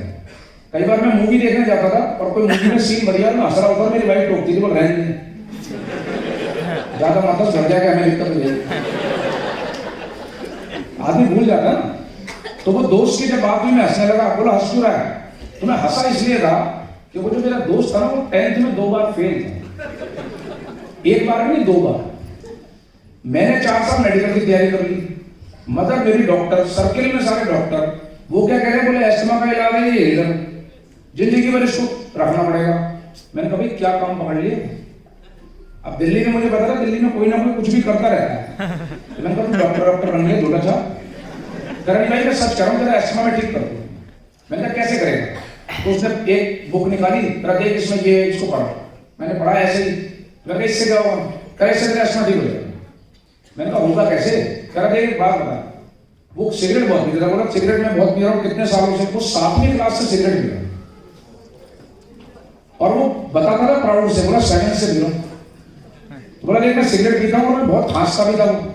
बोला मैं इतना खांसता था, हम भी कई बार टोकते थे सिगरेट छोड़ दे, तो वो कहता था भाई सिगरेट नहीं छोड़ूंगा चाहे जो मर्जी हो जाए। तो बोला कि मेरी खांसी ठीक हो गई। तो मैंने एक ऐसी चीज इस्तेमाल करी कि मेरी खांसी ठीक हो गई, सिगरेट मैंने पकड़ के रखी हुई है, खांसी का इलाज कर दिया। तो मैं पहली बार नोटिस किया, मैंने वो खांस नहीं रहा सिगरेट पीते हुए, मुझे लगा बात तो कुछ है। मैंने कहा चल ठीक है देखेंगे। तो मेरी नौकरी का प्रेशर इतना था, मैंने कहा मैं ज्यादा देर तक बैठ नहीं सकता और मैं निकल गया। उसने मेरे को बुक दे दी, मैंने रख दी। अगले दिन उसका फोन आया, बोला बुक पढ़ ली। मैंने कहा बुक तो नहीं पढ़ी, अभी पता नहीं क्या है, ध्यान नहीं है। फिर बोला बुक पढ़ ले, बुक पढ़ ले, 3-4 बार उसने फोन किया। अब मैं इतना हो गया परेशान, मैंने कहा इसका फोन ही मत उठाओ, इतना फोन कर रहा है, बीमारी मेरी है, देख लेंगे। मुझे लगा पता नहीं कोई ऐसी चीज ना खिला दे जिससे कोई और दिक्कत हो जाए। तो मैंने फोन उठाना बंद कर दिया। वो दोस्त था मेरा, तो उसने जो है मेरे सारे घर वालों के नंबर थे, जब मैं बैठा उसके साथ उसे नंबर ले लिया। बोले इसका नंबर बताओ, उसका नंबर सबको जानता था, सबके नंबर ले लिए। मैं घर पहुंचा, मेरी वाइफ ने कहा वो तुम्हें कोई बता रहा था, वो कुछ तुमने वो किताब पढ़ रखी थी। मैंने कौन सी किताब? बोले वो कल परसों देके गए ना तुम्हें। तो मैंने कहा चल ठीक है कोई दिन। मैं एक दिन परेशान हो गया, मैंने कहा नहीं आया था पैदल, मैंने हो सकता है इसको पैसे की जरूरत हो। तो मैंने उसको फोन किया, मैंने कहा एक काम कर, वो जो मैंने पढ़ ली, मैंने पढ़ा नहीं था ज्यादा, मैंने कहा पढ़ लिया मैंने, तो एक काम कर उसकी 2 बोतल ले। अब वो 2 शीशी, मैंने कहा इसका 100-150 रुपये बेचारे के बन जाएंगे। वो आया, उसने मुझे 2 बोतल दी। मैंने कहा ठीक है भाई रख ले, कैसे खानी है? उसने कहा ऐसे खानी है। मैंने कहा रख दे। पैसे पकड़ाए, वो चला गया। मैंने कहा ठीक है अब कोई दिक्कत नहीं, खाओ नहीं खाओ क्या फर्क पड़ रहा है। सुबह 6 बजे फोन आ गया, भाई वो कैप्सूल खा लिया। मैंने कहा कौन सा कैप्सूल? अब मेरे नौकरी का इतना प्रेशर होता था कि मैं कैप्सूल छोड़ो, मैं मूवी देख रहा होता था ना, तो मूवी में मुझे पॉलिसी दिख रही होती थी, तो मुझे कैप्सूल कहाँ ध्यान है, कह रहा कर दिया था ना।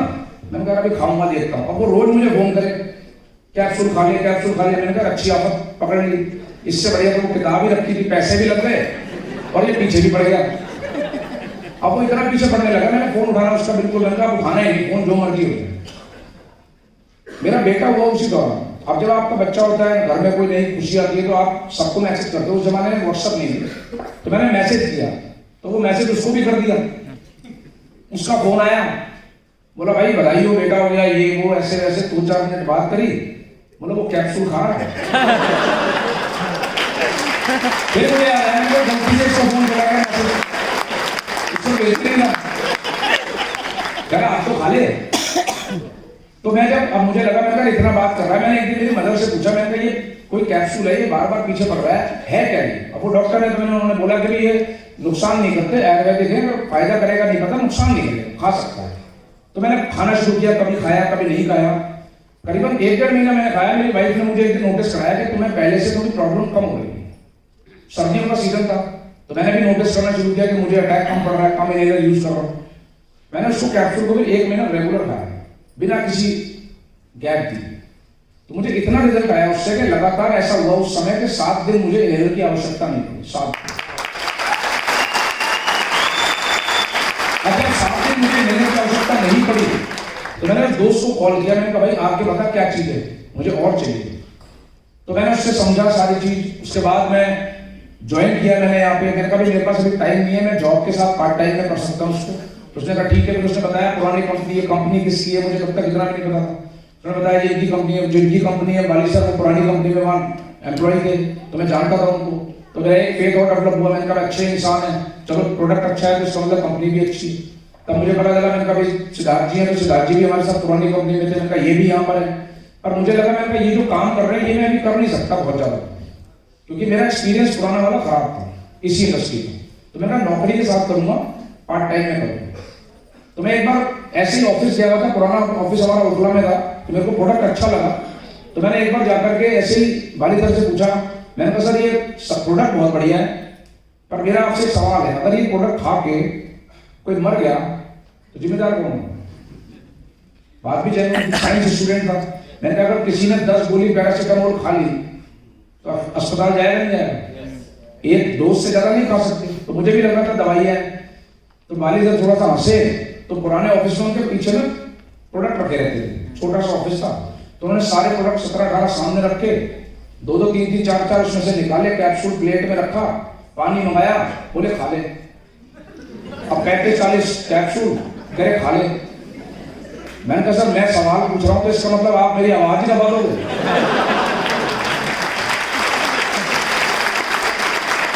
आप मेरी तैयारी कर रहे हो। तो उन्होंने वो पानी लिया, कैप्सूल उठाए सारे, खुद खा गए। बोले काम कर 2 घंटे घूमिए और वापस आ जाइए। अगर मुझे इनको खाने से कुछ हो जाता है तो तुझे समझ में जवाब मिल गया, नहीं हुआ तो भी तेरे को विश्वास बन जाएगा। पर क्या होता है, इंसान की नेचर होती है शक्ति। जब हम इस तरह के बिजनेस में आते हैं, सब करते हैं, उनको लगता है इन्हीं का फायदा है।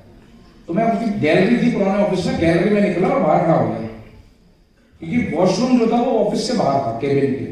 मैंने कहा अभी ये कैप्सूल तो खाए हैं, अब बाहर जाएंगे, वोमिट कर देंगे, फिर आके बैठ जाएंगे, 2 घंटे बाद कहेंगे देख कुछ नहीं हुआ। तो मैं 2 घंटे वहीं टहलता रहा। 1-1.5 घंटे के बाद बाली सर बाहर आए, बोले तो गया नहीं अभी तक। मैं कहा सर अभी अभी आए। कह रहे बोलते सामने क्या है? तो मेरी नजर पड़ी, सामने कैमरा लगा था सीसीटीवी। कह रहे 1.5 घंटे से तुझे देख रहा हूँ, तू यही करा है, चिंता मत कर, मैं तेरे जब तक नहीं जाऊंगा जब तक तेरा समय पूरा नहीं हो जाएगा 2 घंटे का।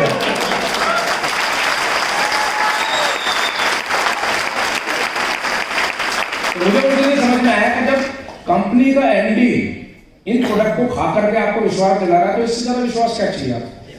कोई और दिलाएगा? इसके बाद मैंने काम करना शुरू किया। शुरुआती स्ट्रगल मेरे साथ भी आया। पुरानी कंपनी में बहुत अच्छा लेवल लिया था, तो मुझे लगता था जो मेरे को पता है वो सब सही है। तो मैं किसी मीटिंग ट्रेनिंग में नहीं आता था, अपने तरीके से काम करता था। मैं कभी सेमिनार मीटिंग में नहीं आया। मुझे लगा, मैंने ड्रेस में भी नहीं आता था। मैंने कहा ड्रेस की क्या जरूरत है, मुझे सब कुछ आता है। तो मैं किसी सेमिनार में नहीं आता था। तो मेरे को पहले से 1 साल 1.5 साल तक कोई ज्यादा रिजल्ट नहीं आया। अब मैं सोचता था इनका बढ़िया प्रोडक्ट है, दूसरे लोग पैसा कमा रहे हैं, मैं क्यों नहीं कमा रहा। तो ऐसे ही एक सेमिनार के अंदर में यहाँ गाजियाबाद में एक वीआईपी हो रहा था और वो बदन वाली जी खुद कर रहे थे।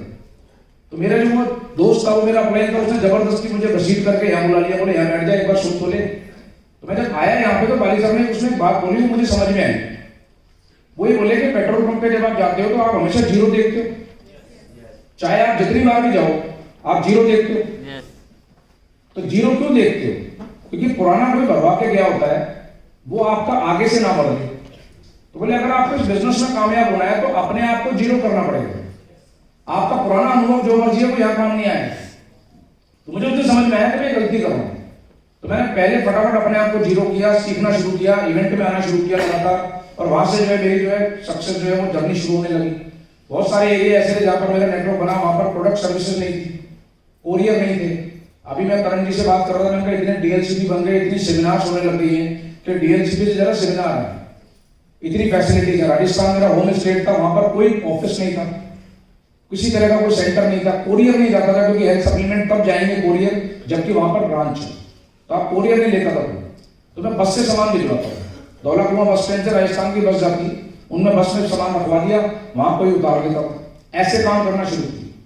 सर्विसेज ज्यादा नहीं थी, बैंक में पेमेंट अगर कोई डालने वाला है तो रिफ्लेक्ट होने में टाइम लगता था, बैंकिंग इतनी अच्छी नहीं थी, तो माहौल बड़ा इस तरह का था। लेकिन काम करना शुरू किया, धीरे धीरे स्ट्रगल रिकवर होने लगा और धीरे धीरे लोगों को समझ में आने लगा कि ये चीजें क्या है। मैं कुछ चीजें आपको फोटोग्राफ के जरिए दिखाना चाहूंगा।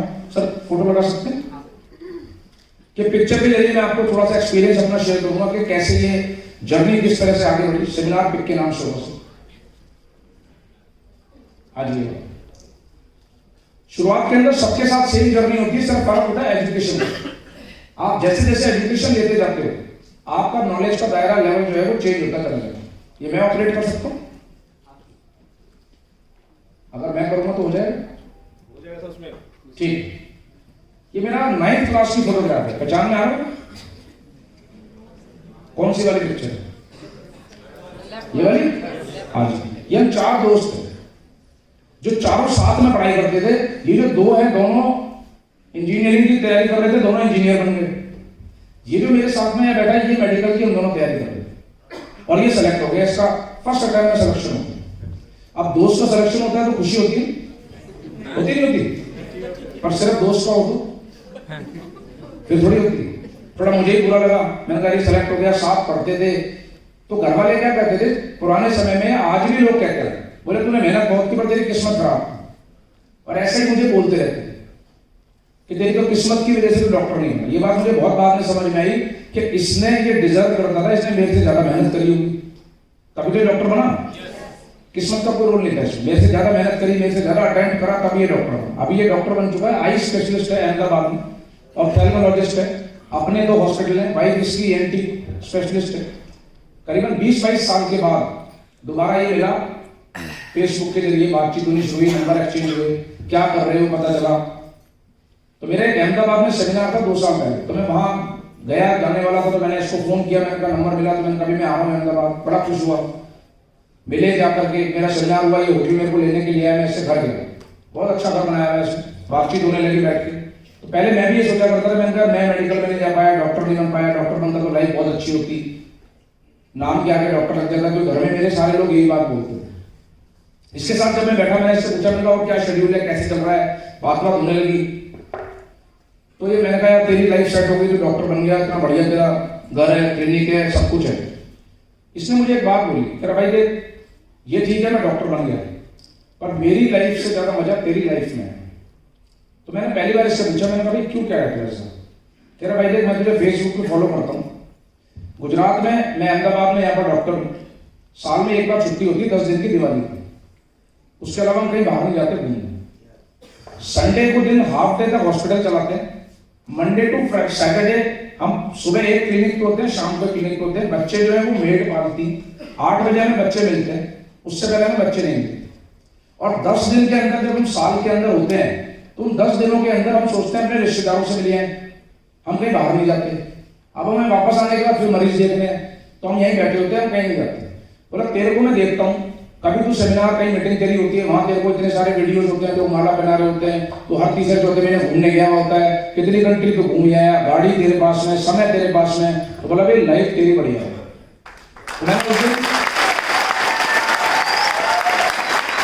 उस दिन मैंने पहली बार ऊपर वाले का शुक्रिया अदा किया। मैंने कहा अच्छा हुआ मुझे डॉक्टर नहीं बनाया, अगर वो मुझे डॉक्टर बनाया तो ये सारी बातें कौन बोल रहा होता, ये मैं बोल रहा होता किसी ना किसी ऐसे इंसान को। आज आपके साथ कुछ ना कुछ बुरा हो रहा होगा, तकलीफें होंगी, तो आज ये सोचना है कि आपके लिए ऊपर वाला कुछ ना कुछ बहुत बढ़िया तैयार कर रहा है, जिसको जितनी ज्यादा तकलीफें दी उतना ही बढ़िया तैयार होगा।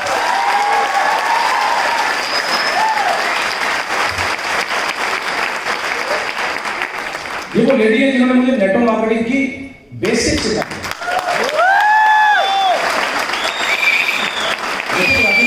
का नाम है, और ये मुझे मिली जब मैं 22 साल का था। बहुत सारे लोग इनसे बात कर रहे हैं, मैं अभी भी डरते हूँ, लगता है ना, मुझे भी लगता है। पर मुझे एक बात समझ में आई, उस समय ये मैं बहुत डांटा करती थी, गलत काम करते थे। तो मेरे बहुत सारे दोस्त थे जो उस समय पर इस वजह से छोड़ के गए, बोले हम इनकी नौकरी थोड़ी करते हैं, जो ये हमें ऐसे डांटती है। पर इस बिजनेस में कामयाब हो गया अपने नजरिए से। मेरा नजरिया कहता है कि ये हमें डांटती क्यों है, इनके पास इतना टाइम थोड़ी डांटने का। तो इन्होंने मुझे डांट डांट के हर तरह से सिखाया, सिस्टम क्या है, कैसे क्या करना है, कहाँ क्या सीखना है, बड़ा नेटवर्क कैसे बनेगा, कौन क्या बोल रहा है, सच बोल रहा है, नहीं बोल रहा है, हर चीज सिखाई। तो मुझे वो बेसिक सीख लिया, मैंने उनको बहुत जगह और लाइफ में भी अप्लाई किया, और इनकी वजह से मैं आज यहाँ पर।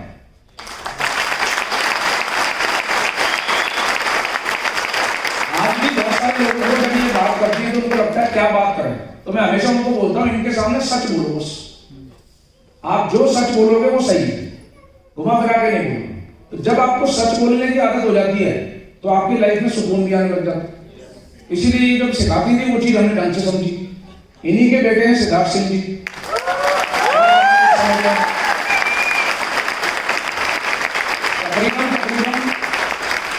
अगर मैं सोचूं तो 22 साल से मैं इन्हें जानता हूं। मैंने इनका वो टाइम भी देखा है जिस समय पर इनके घर के ऊपर नोटिस लग गया कि भाई बैंक की किस्त अगर नहीं चुकाओगे तो इस बैंक को हम, इस घर को हम कब्जा कर लेंगे। वो टाइम भी मैंने इनका देखा। लेकिन उस समय पर भी इनका माइंडसेट ये होता था कि बोले ये थोड़े दिन की चीज है, मैं इस चीज के लिए बनाई नहीं। और इसी को सोच के चलते चलते जब ये वेस्टीज के अंदर आए, उसके बाद उन्होंने काम करना शुरू किया यहाँ पर, और धीरे धीरे आज आप सोचो हिस्ट्री क्रिएट हो गई कि इतने सारे लोग आज लाख रुपए महीना इनकम सोचने की जरूरत है। ये खुद लाख रुपए महीना नहीं सोच पा रहे थे, लेकिन आज इतने सारे लोग आज यहाँ पर हैं जो आज इनकी वजह से, इनकी नॉलेज की वजह से इतने कामयाब हैं। ये तो मेरे सिगरेट वाले दोस्त हैं, लोकेश सेठी।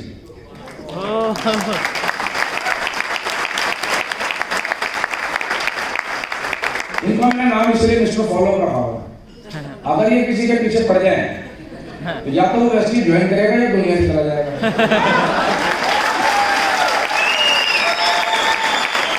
तीसरा ऑप्शन नहीं, कोई तीसरा ऑप्शन नहीं। तो ये इनका इसलिए मैंने नाम रखा। इसी वजह से आज अभी आप बहुत सारे लोग यहाँ पे जो जॉब कर रहे होंगे, एजुकेटेड होंगे, मैंने बोला 10th में 2 बार फेल, बताया। अब मुझे बताओ 10th में 2 बार फेल आदमी को कितने की नौकरी मिल जाएगी? ज्यादा से ज्यादा 6-7 हज़ार रुपए, 10,000 15,000, इससे ज्यादा नहीं मिलेगी ना। लेकिन ये बिजनेस इतना कमाल का है कि 10वीं में 2 बार फेल आदमी 9 लाख रुपए महीना कमा रहा है।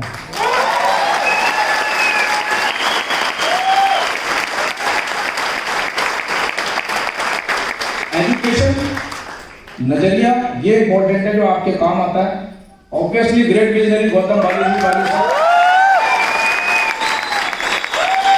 अभी बहुत सारे लोगों को पहली बार फॉरेन ट्रिप जा रहे हैं कुछ लोग ऐसे फर्स्ट टाइम जा रहे हैं। मैं पहले वाली कंपनी में ट्रिप पे गया, जहां पुरानी कंपनी में, वहां जो कंपनी के एमडी होते थे 4 दिन दिखते ही नहीं, कहां है पता नहीं कहां है। एमडी से अपॉइंटमेंट लेने के लिए 6 महीने वेट करना पड़ता था। जब आप यहां जाओगे आपको पता नहीं चलेगा ये एमडी इतनी बड़ी कंपनी के मालिक है, आपके साथ आप जैसे बनते रहते हैं। ये आपको ये एहसास नहीं कराते कि मैंने कंपनी 2000 करोड़ की बनाई, ये कहते हैं ये आपने बनाई है, ये आपकी कंपनी।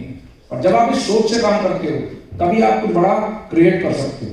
कन्वर जी ऑब्वियसली इतना बढ़िया इनका नजरिया है, एटीट्यूड है, किसी से भी कभी भी मिलेंगे लेवल नहीं देखते कि आपका लेवल क्या है। आपको अपॉइंटमेंट चाहिए तो आपसे ये नहीं बोलेंगे अपॉइंट को साथ लाना, आपको खुद को टाइम चाहिए आपको मिल जाएगा। 5% और कोई दिक्कत नहीं है, आपको टाइम मिलेगा। ये जब नेचर होती है तभी वो कंपनी बनती है। दीपक सूद जी ऑब्वियसली नॉलेज ज्यादा कमाल की नॉलेज है प्रोडक्ट से रिलेटेड। कई बार बहुत तकलीफ में होते थे, बहुत टेंशन होती थी, तो मैं इनके पास जाता था, मैंने कहा सर ये वाली प्रॉब्लम जो है वो सॉल्व हो जाए तो अच्छा रहेगा। बोले हो गई और बता। अब इनकी एक ही आदत है, ऐसी बोलते हैं हो गई और बता। मैंने कहा सुन तो लिया करो, कह रहे और बता हो गई है तो एक दिन मैंने कहा सुनते क्यों नहीं हो आप, ये इतनी सारी प्रॉब्लम्स होती हैं। बोले देखो जितनी प्रॉब्लम तुम्हारे दिमाग में है ना वो हमें पता है कितनी है, उससे आगे हम काम कर रहे हैं, अब इससे ज्यादा तो नहीं होगी। आज से अभी लोग परेशान होते रहते हैं ना, ये कंपनी आ गई वो कंपनी आ गई, ऐसा हो गया वैसा हो गया। वेस्टीज ने आज से 10 साल बाद की प्लानिंग भी कर रखी है।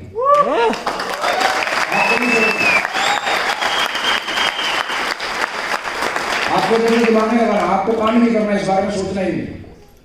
मेरे कई दोस्त ऐसे पुराने टाइम में जब मैं उनको वेस्टीज बताता था तो कहते थे भाई वो ये जो नए जनरल प्रोडक्ट है ना रूटीन आइटम वाले ये आ जाए हम ज्वाइन कर देंगे। आज बताओ कोई वजह है उनके पास ना करने की? तो आपको नहीं सोचना, आपको सिर्फ नेटवर्क बनाना है, इससे ज्यादा मत सोचो आप। बाकी आपको एजुकेशन लेनी है और काम करना है, कुछ और दिमाग लगाना है। मेरे कुछ दोस्त मेरे साथ में आए बिजनेस के अंदर, ये राजस्थान के सीकर जिले के रहने वाले हैं, मुकेश वर्मा इनका नाम है। पुरानी कंपनी में मेरे साथ में थे, स्टूडेंट थे, काम करना शुरू किया, स्ट्रगल आया छोड़ दिया और एक बहुत बड़े ग्रुप में जॉब करने चले गए फैम इंडिया में। आप यहाँ देखोगे फैम इंडिया के आउटलेट है बहुत सारे, कनॉट प्लेस में भी है उनका ऑफिस। और काम करना शुरू किया, इतनी मेहनत वहां करी कि उनको एक बीमारी लग गई और वो बीमारी थी सोराइसिस, स्किन डिजीज थी बहुत बड़ी। तो मैंने इनको ढूंढा किसी तरह से और मैंने इनको मिलना जयपुर गया। मैं जयपुर में इनसे मुलाकात करने आया, होटल में हम लोग रुके हुए थे, मैं और लोकेश सेठी जी। ये मेरे से मिलने के लिए आया होटल में, गर्मियों का टाइम था लेकिन कमरे में एसी चल रहा था। तो ये भाई पूरी कपड़े ढक के कवर करके पूरा आया और आधे घंटे तक इसने कपड़े नहीं उतारे, चेहरा भी ढका हुआ है, सिर्फ आंखें खुली। तो मैंने कहा भाई मुकेश तू ऐसे कपड़े क्यों ढके हुए हैं, गर्मी तो बाहर थी अंदर तो एसी चल रहा है। तो लोकेश सेठी जी टीवी देख रहे थे, मैं बात कर रहा था इससे। तो बोला सर मैं अगर ये कपड़े खोल दूंगा ना तो आप मुझे देख नहीं पाओगे। तो मैंने कहा ऐसा क्या है? सर मुझे एक प्रॉब्लम है, बीमारी है। अब बीमारी जैसी नाम लोकेश जी का काम नहीं गया, उन्होंने टीवी म्यूट कर दिया। क्या बीमारी कौन सी बीमारी? तो कह रहा जी मेरे को सोराइसिस है। अब वो तो 10th में 2 बार फेल होने के बाद सोराइसिस क्या है? तो मेरे से बोलते रहे सोराइसिस क्या है? मैंने कहा भाई बहुत बड़ी बीमारी है, बहुत गंभीर है। कह रहे बहुत बड़ी है। मैंने कहा बड़ी? कह रहे बहुत बढ़िया।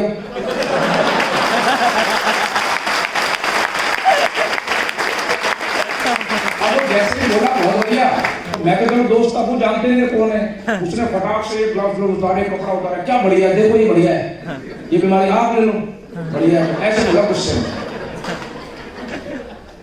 बोले मैं जानता हूँ रोज स्टेरॉइड का इंजेक्शन लगाता हूँ, ऐसे ऐसे बोलता रहा, ये दवाइयाँ खाता हूँ, इतने साल हो गए बीमार होकर के, अब वो सुने जाए मुझे जी करे वेरी गुड, बहुत बढ़िया बहुत बढ़िया। तो मैंने तो ठंडा किया, मैंने भाई मैं इसलिए नहीं कह रहे क्योंकि मेरी भी बीमारी थी, इन्होंने ठीक करी है। अरे ये कौन है, मैं कहीं दोस्त है मेरे। तो ऐसे थोड़ा बहुत उसे बताया, तो उसने बोला देखो जी मैं आपको जानता हूँ, आप पे मुझे भरोसा है क्योंकि आपके भी पेरेंट्स भी डॉक्टर है, आपने पढ़ाई करी है, सब मालूम है, अगर आपने चेक किया इसका मतलब ठीक है, पर मैं आप जो कहोगे वो खा लूंगा, पैसे कर दूंगा जब रिजल्ट आएगा। बोलते नहीं बोलते ऐसे। तो मैंने कहा भाई कोई बात नहीं, तू मेरा दोस्त है, मैं इतनी जगह समाज सेवा करता हूँ, तेरे साथ कर लूंगा, पर मेरी भी एक शर्त है, मैं तुझे प्रोडक्ट दूंगा जब तक मैं बोलूं तब तक खाना है, रेगुलर खाना, नहीं खाएगा तो बात खत्म। अगर मैं रोज खाऊंगा कोई दिक्कत नहीं, अगर आप कह रहे हो। तो उसने अपने ट्रीटमेंट के साथ ये प्रोडक्ट जो मैंने बताया वो खाने शुरू करे। 7-8 महीने के बाद जब वो मंगाता था, मैं भेज देता था, उसका कॉल आया, बोला जयपुर कब आओगे? तो मैंने कहा अभी अगले महीने आऊंगा। मैं मिलने गया जयपुर में, मेरे से मिलने आया, जब रूम में एंटर हुआ, हाफ स्लीव की शर्ट, चश्मा लगाया हुआ, बाल बड़े हुए, मैं पहचाना नहीं कौन है।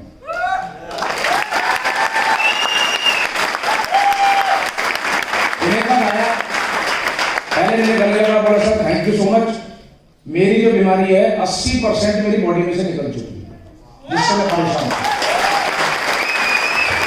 अभी ये इंसान, इसने नौकरी छोड़ दी, फुल टाइम वेस्टीज करना शुरू किया, 3.25 लाख रुपए महीना वेस्टीज से कमाता है, 2 गाड़ियां ले चुका, अभी मर्सिडीज खरीदने वाला।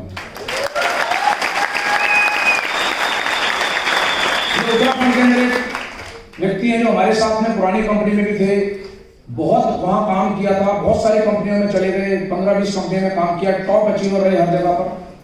धीरे धीरे क्या होता था कि वो जो कंपनियां थी उसमें या तो कंपनी भाग जाती थी या लोग भाग जाते थे।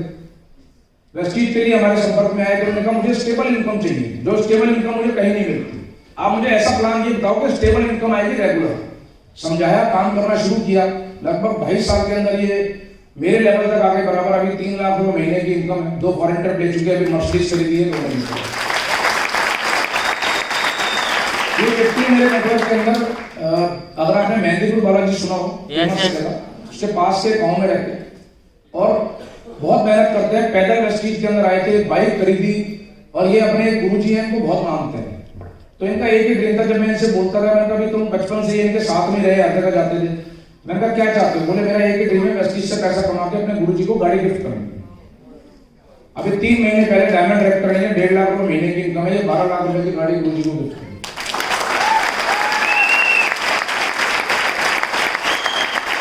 ये 56 साल की उम्र में मुझे मिले जयपुर के अंदर, विनय प्रकाश शर्मा, सीवियर डायबिटिक, नौकरी इसलिए छोड़ दी कि डायबिटीज का लेवल इतना ज्यादा था, जॉब पे नहीं जा सकते थे। सप्लीमेंट यूज करे, वेस्टीज के रिजल्ट आने लगा, फुल टाइम वेस्टीज करते हैं, आज रिटायरमेंट एज में 50,000 रुपए महीना कमाते हैं, कैश डाउन गाड़ी खरीदी, खुद ड्राइव करते। ये डॉक्टर है भिवाड़ी के अंदर, डॉक्टर कैलाश शर्मा, पहली बार मिले, अपना हॉस्पिटल है 2 करोड़ रुपए का, सर्जन, थिएटर वेटर सब कुछ है। तो उन्होंने मेरे से पहली बार में ही बोला, बोले कितना प्रोडक्ट बेचना है आपका, मैं लिख के बेच दूंगा सारा, पर मेरे पास टाइम नहीं। तो कई बार हमें लगता है कि डॉक्टर नहीं करेगा इस काम को, उसे जरूरत नहीं है, हमें सॉल्यूशन नहीं पता होता। तो मैंने इनसे पूछा, मैंने तो बात करते करते मैंने कहा आपको ज्वाइन कराना भी नहीं, आप ये बताओ कि आप घूमने कहाँ गए? तो बोले मैं घूमने कहाँ जाऊंगा, मेरे पास तो फुर्सत नहीं होती। बोले मुझे कोई शादी में भी इन्वाइट करता था, लिफाफा भाई देके आता है, मैं तो अपनी शादी में भी कैसे जाऊं मुझे मालूम है। तो मैंने कहा यहाँ पर अगर मैं आपको काम सिखा दूं और यहीं बैठे बैठे आप अपना नेटवर्क बना लो, तो वेस्टीज आपको साल में 2 बार घूमने भेजेगी बाहर। तो इन्हें समझ में आया, बोले ये बताओ कैसे है। तो मैंने इनको बताया, इन्होंने वहीं बैठे बैठे काम करना शुरू किया। अभी ये डॉक्टर साहब 3 फॉरेन ट्रिप ले चुके, डायमंड डायरेक्टर है, नेक्सॉन गाड़ी खरीदी है, अभी फुल टाइम वेस्टीज कर रहे हैं, हॉस्पिटल लीज पे दे दिया और अभी वेस्टीज में काम कर रहे हैं।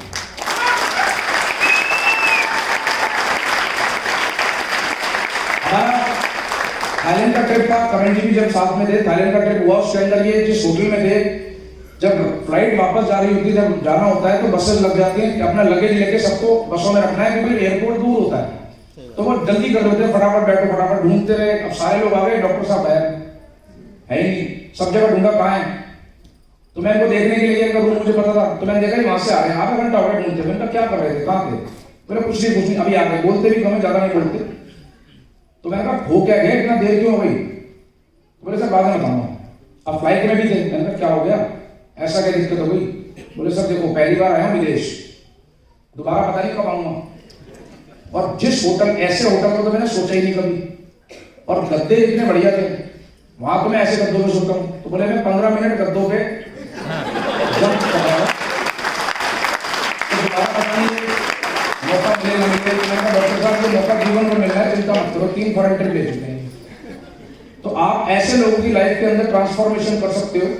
ये मेरे नेटवर्क में नहीं है रविशंकर अग्रवाल जी, लेकिन इस बिजनेस से आपको दोस्त बहुत मिलते हैं, अच्छे लोग मिलते हैं। इनको मैंने सिखाया, काम कराना शुरू किया, इन्होंने गाड़ी खरीदी तो उन्होंने मुझे बोला कि आप गाड़ी के जो गाड़ी लिए, तो सेलिब्रेशन में मुझे इन्वाइट किया। उन्होंने बहुत सारी चीजें सीख के 70,000 रुपये महीना कमाते हैं।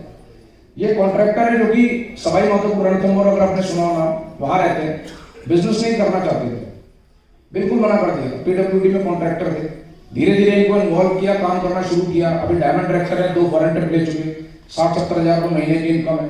ये BSNL के अंदर जॉब करते हैं, सहारनपुर में, गवर्नमेंट जॉब, 1 लाख रुपए सैलरी। आज के कार्य में वेस्टीज करते हैं, 1.25 लाख रुपए पार्ट टाइम में कमाते हैं।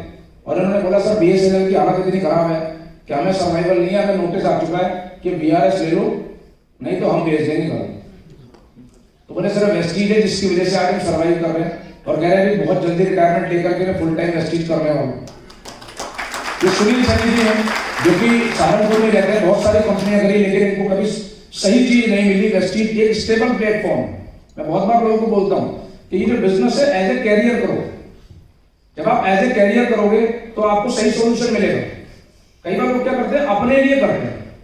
हमारे साथ नेटवर्क होता है इतना बड़ा, उसकी जिम्मेदारी हमारी है, वो लोग हमारे विश्वास से आते हैं। तो आपको अपना कैरियर स्टेबल करना पड़ेगा कि स्टेबल कैरियर में काम करोगे तो आपको ग्रोथ भी स्टेबल मिलेगी, लोग आपके साथ हमेशा रहेंगे। ये आप 1.5 लाख रुपए महीना कमाते हैं, डायमंड डायरेक्टर है, ये 14 लाख रुपए की गाड़ी इन्होंने खरीदी। ये सीकर में रहते हैं और इन्होंने बिजनेस का कोई एक्सपीरियंस नहीं, डायरेक्ट सेलिंग पहली कंपनी, लेकिन आज इनकी इनकम 1.25 लाख रुपए है। इससे पता नहीं पड़ता कि पुराना अनुभव है नहीं है, सही काम कोई भी कहीं भी सीख सकता है, कोई सीख करके नहीं आया। मेरा पहला फॉरेन ट्रिप था वेस्टीज से, तो मेरा एक ड्रीम था कि मैं जब इस कंपनी से जाऊंगा ट्रिप पे तो फैमिली को लेके जाऊंगा साथ। तो मैं फैमिली को ले गया, मेरा बेटा और मेरी वाइफ कभी डोमेस्टिक फ्लाइट में भी नहीं बैठी, सीधा इंटरनेशनल में बैठी। अब ये थाई एयरवेज जो पीछे दिख रही है, इसमें बैठे थे। 5-5.5 घंटे का वो फ्लाइट टाइम होता है। तो पहली बार जब आदमी फ्लाइट में बैठता है तो उसकी हालत बड़ी खराब होती है। और ये जो इंटरनेशनल फ्लाइट होती है, ये इनका लेवल भी अलग होता है। तो 5 घंटे ऐसे थे पिछले पूरे 12-13 साल के शादी के दौरान में, जब मेरी वाइफ बिल्कुल चुप थी, बिल्कुल नहीं थी। तो मैंने कहा भगवान इसको फ्लाइट में बिठा के रखा कर। 32,000 फीट में जब गया तो उसमें लिखा हुआ रहता है आप 32,000 फीट पर, तो सोच करके आदमी घबरा जाता है। तो मेरी वाइफ ने पूछा कि अब क्या होगा अगर यहाँ क्रैश हो जाए तो? मैंने कहा कुछ नहीं होगा, नीचे नहीं जाएंगे, सीधा ऊपर जाएंगे। ये अगर बाली का ट्रिप था हमारा, डब्ल्यू रिट्रीट करके, बहुत बढ़िया वर्ल्ड का टॉप 10 होटल्स के अंदर है ये होटल। इस होटल में वेस्टीज ने मेरे रुकवाया। ये उस होटल का व्यू है। इस होटल का एक रूम का खर्चा है 20,000 रुपए पर डे। अगर आप खुद अपने पैसे से रुकना चाहो, शायद मैं कभी लाइफ में नहीं रुकता, सोच सकते इतना फाइन होगा। अपना प्राइवेट बीच है इनका, इतनी सारी फैसिलिटीज, सब कुछ है। और एक कमाल की चीज मैंने यहाँ देखी, जिस तरह के रूम में हम रुकते हैं, मैनेजमेंट भी इसी तरह के रूम में रुकता है, अलग से ट्रीटमेंट नहीं लेते। लेना चाहे तो ले सकते आपके जैसे या इक्वल आपको एहसास दिलाने के लिए। ये बहुत सारे लीडर्स हैं, रिजवान खान, संजय यादव जी, संतोष यादव जी, सुभाष भांडा जी, इतने सारे लोग आपको वहां मिलते हैं, इतने अच्छे दोस्त बनते हैं मेरे। बहुत सारे क्रॉस लाइन दोस्त फॉरेन ट्रिप पे बने, क्योंकि हम लोगों को यहाँ टाइम नहीं होता बातचीत करने का एक दूसरे के साथ। वहां फ्री होते हैं तो वहां पता चलता है कौन कैसा इंसान है, कैसा है, क्या चीज है, सब पता चलती है। ये संतोष जी मेरे बहुत अच्छे दोस्त हैं, इनको जानते हैं? नवजोत सिंह सिद्धू मलेशिया में बाली गए थे, तो बाली की हमारी फ्लाइट थी मलेशिया तक, मलेशिया से हमें जाना था बाली। तो वापस जब हम आ रहे थे तो मलेशिया एयरपोर्ट के ऊपर जहां हम लाइनें लगे हुए थे फ्लाइट में जाने के लिए, वहां पर ये सज्जन आ रहे थे अपनी डॉटर के साथ। अब आप बिल्कुल टीवी पे देखते हो तो अलग होता है, लोग अचानक सामने देखो तो पहचानते नहीं। तो देखा लाइन लगी हुई, तो एक आदमी ने बोला ये तो सिद्धू जी हैं। तो जैसे ही सिद्धू जी सुना, सारे लोग लाइन छोड़ करके इनके साथ फोटो खिंचवाने चले गए। तो मैंने देखा मेरी वाइफ भी गायब है, वो भी चली गई। तो मेरी वाइफ भी फोटो खिंचवाते थे। तो मैं लाइन में खड़ा था, मैं बाहर नहीं गया। तो मेरी वाइफ बोली कि तुम क्यों नहीं गए? बोली इतना बड़ा इंसान है, कहाँ मिलता है, इंडिया में थोड़ी मिलेगा, तुम फोटो खिंचा लेते इसके साथ। सेमिनार में दिखाने के काम आती है कितने बड़े आदमी के साथ तुमने फोटो खिंचाई है। तो मैंने कहा तुम्हारी फोटो दिखाऊंगा सेमिनार में, तुमने खिंचवाई है। तो मैंने उनको एक बात बोली, मैंने कहा तुम्हें ये वाली जिंदगी पसंद है और मुझे ये वाली पसंद है।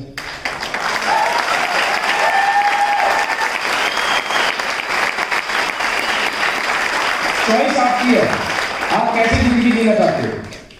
आप अपना मुकाम इतना बड़ा कर दोगे, लोग आपके साथ फोटो खिंचाएं, ऑटोग्राफ लें, तो आप सेलिब्रिटी बन सकते हो। बड़ी चीज है। अभी खूबसूरत शहर अबू धाबी और दुबई के बीच में यास आइलैंड जहाँ वेस्टीज लेकर के गया, ये पूरा शहर, ये होटल है जिसमें मैं रुकवाया। ये फॉर्मूला 1 का रेसिंग ट्रैक है होटल के बीच में। जब रेस होती है तो 1 लाख रुपए पर डे का इसका रूम रेंट है। आप कमरे की बालकनी में से रेस देख सकते हो। ऐसी ऐसी जगह लग्जरी में वेस्टीज आपको रुकवाता है। ये वो होटल है। हर 3 मिनट में ये कलर बदलता है, इसकी लाइट चेंज होती है। इतना खूबसूरत होटल, ये देखिए, ये कलर है, ये चेंज होता रहेगा।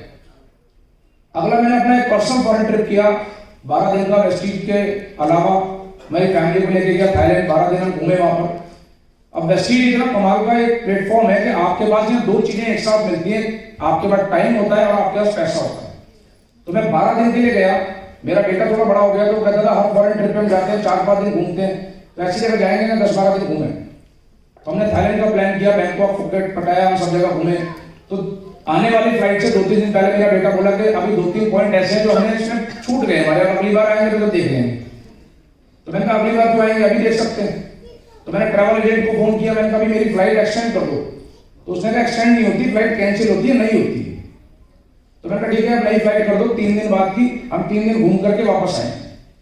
मेरे पास टाइम था तो मैंने वो दे दिया, मेरे पास पैसा था, मैंने टिकट बुक करा दिया। मैं 15 दिन वहां पर रहा, वापस आया यहाँ पर। 8-10 दिन मैंने कोई काम नहीं किया। उस महीने के 2.5 लाख रुपए मेरे पास वेस्टीज। एक बार आपको काम करना है, उसके बाद पूरी जिंदगी सिस्टम आपके लिए काम करेगा, आपको सोचना नहीं है। ये लास्ट ईयर हम लोग गए मलेशिया, ये कुआलालंपुर के अंदर पेट्रोनस टावर है, ये वहां पर हम लोग थे। ये पेट्रोनस टावर जहां से फोटोग्राफ ली गई है वो देखिए, ये केएल टावर एक बिल्डिंग है, 421 मीटर ऊंची बिल्डिंग है, वर्ल्ड की टॉप 4 या 5 टॉलेस्ट बिल्डिंग में से एक है। जब हम इस बिल्डिंग के अंदर गए, का पता नहीं ऊपर ले जाएंगे क्या करेंगे। यहाँ पर आपने टीवी टावर देखा रोहिणी, ऐसी ही बिल्डिंग है लेकिन इससे बहुत ऊंची।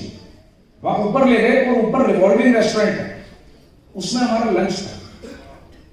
जहां जाने का टिकट लगता है लेकिन लोग जाते नहीं, अफोर्ड नहीं कर पाते।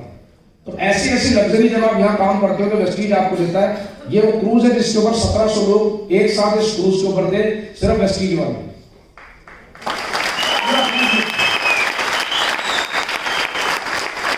इतने सारे लोग हैं, अजीत कुमार जी, संतोष जी, विश्वास चौहान जी, संत कुमार पांडे जी, बहुत सारे लोग आप जानते हो। इतना बड़ा ये शिप था कि अगर हम आज किसी को मिले हैं तो दोबारा को अगले दिन ही मिलेगा, दोबारा नहीं टकरा सकता। इतना बड़ा शिप, यानी कितनी फ्लोर थे, हमें कई बार घूम भी नहीं पाए, लोगों ने बताया। ये मेरा अभी अक्टूबर में मैंने अपना पर्सनल ट्रिप किया रशिया का। मैं खुद गया अपने 6 फ्रेंड्स के साथ में घूमने के लिए, 7-8 दिन में बाहर रहा रशिया में। मॉस्को में गया, पीटर्सबर्ग गया, इतना खूबसूरत कंट्री है वो देखा। समय बहुत होता है आज के समय में, पैसे की कोई तकलीफ नहीं होती, आराम से घूमा, वापस आया, कोई दिक्कत नहीं थी। उस महीने के अंदर भी मैंने पूरा महीना काम नहीं किया क्योंकि कुछ मेरी वाइफ को कुछ प्रॉब्लम थी, तो इस वजह से उनका एक ऑपरेशन हुआ था। तो मैंने 30 दिन अक्टूबर में एक भी दिन काम नहीं किया। उस महीने का मेरा चेक था 4 लाख रुपए। एक्चुअली में दिन के लिए काम करते हैं।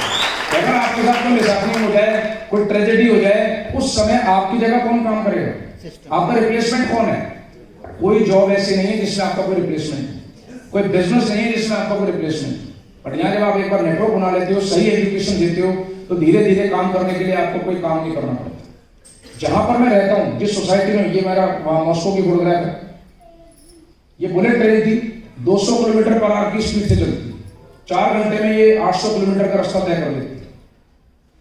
ये सोसाइटी जिसमें अभी रहता हूँ, जब मैं दिल्ली आया था मेरी अफोर्डेबिलिटी ज्यादा नहीं थी, 26 गज के घर में रहता था। अब 26 गज का घर आप सोचो शुरू होने से पहले खत्म हो जाता। अभी मैं 2000 स्क्वायर फीट के घर में रहता हूँ, one of the finest society, ये नोएडा की है, सेक्टर 137 के अंदर। और हर सोसाइटी में आप देखते हो स्विमिंग पूल होता है, पर आप देखना है कमाल की चीज, जब गर्मियां होती हैं तो शाम के समय जो स्विमिंग पूल है ना, उसमें सब में भीड़ होती है, सुबह सब खाली होती है। शाम को भीड़ क्यों है? जितने नौकरी पेशा है, जितने बिजनेस वाले हैं, वो शाम को आते हैं, अपने बच्चों को लाते हैं, पूल पे जाते हैं। और ये जो हमारी सोसाइटी का जो पूल है, ये बहुत सारी सोसाइटी से बड़ा है, बहुत बड़ा पूल। और शाम को बन जाता है हर की बॉडी, 1-1 फुट पे नहाओ। अभी डाइव मारी तो टकरा जाओगे।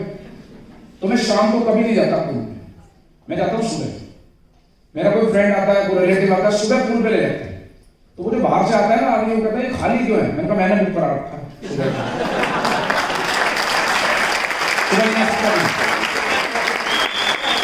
आप बताओ सुबह कैसे आएगा?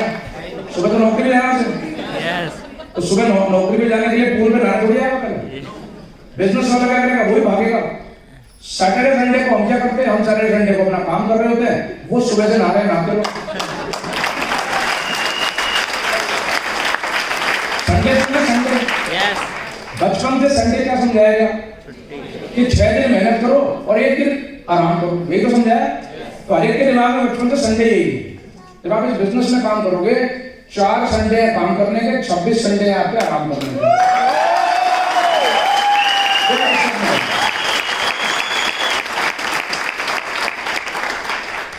आज देखना नहीं पड़ता फ्लाइट में जाने के लिए, कब फ्लाइट है, कितनी रेट है, क्या है, उसी समय बुक करते हैं जब मन होता है, जिस समय जाना है। ये मेरा बेटा इस स्कूल में पढ़ता है, lotus valley international school. 3 lakh रुपए साल का खर्चा है इस स्कूल में पढ़ाने का। अगर मैं वेस्टीज में नहीं होता, नहीं कर सकता, पॉसिबल नहीं। अभी मुझे आप एक बात बताओ, यहाँ सेमिनार में आने का कितना टिकट है? 200 रुपए, है ना? मेरे बेटे का 1 साल का खर्चा है 3 लाख रुपए। अभी ये 6th क्लास में, अभी 12th कराऊंगा, तब तक 6 साल में कितना पैसा लगा दूंगा? 20 लाख, कम से कम 25-30 लाख रुपए। अभी वो 12वीं पास होगा, किसी काम का है? 12वीं पास, नौकरी कितने की लगेगी?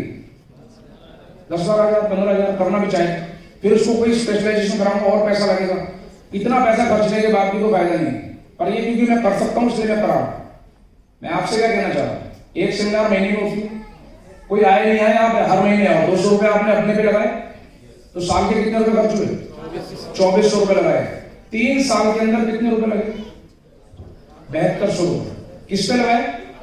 खुद पे 7200 रुपए लगाए। इसकी गारंटी नहीं है कि ये 3 लाख रुपए जो खर्च कर रहा हूं मैं, इससे इसको 10,000 की नौकरी भी मिल जाएगी। लेकिन 3 साल अगर यहाँ आ गए तो 1 लाख रुपए महीने की गारंटी जरूर है।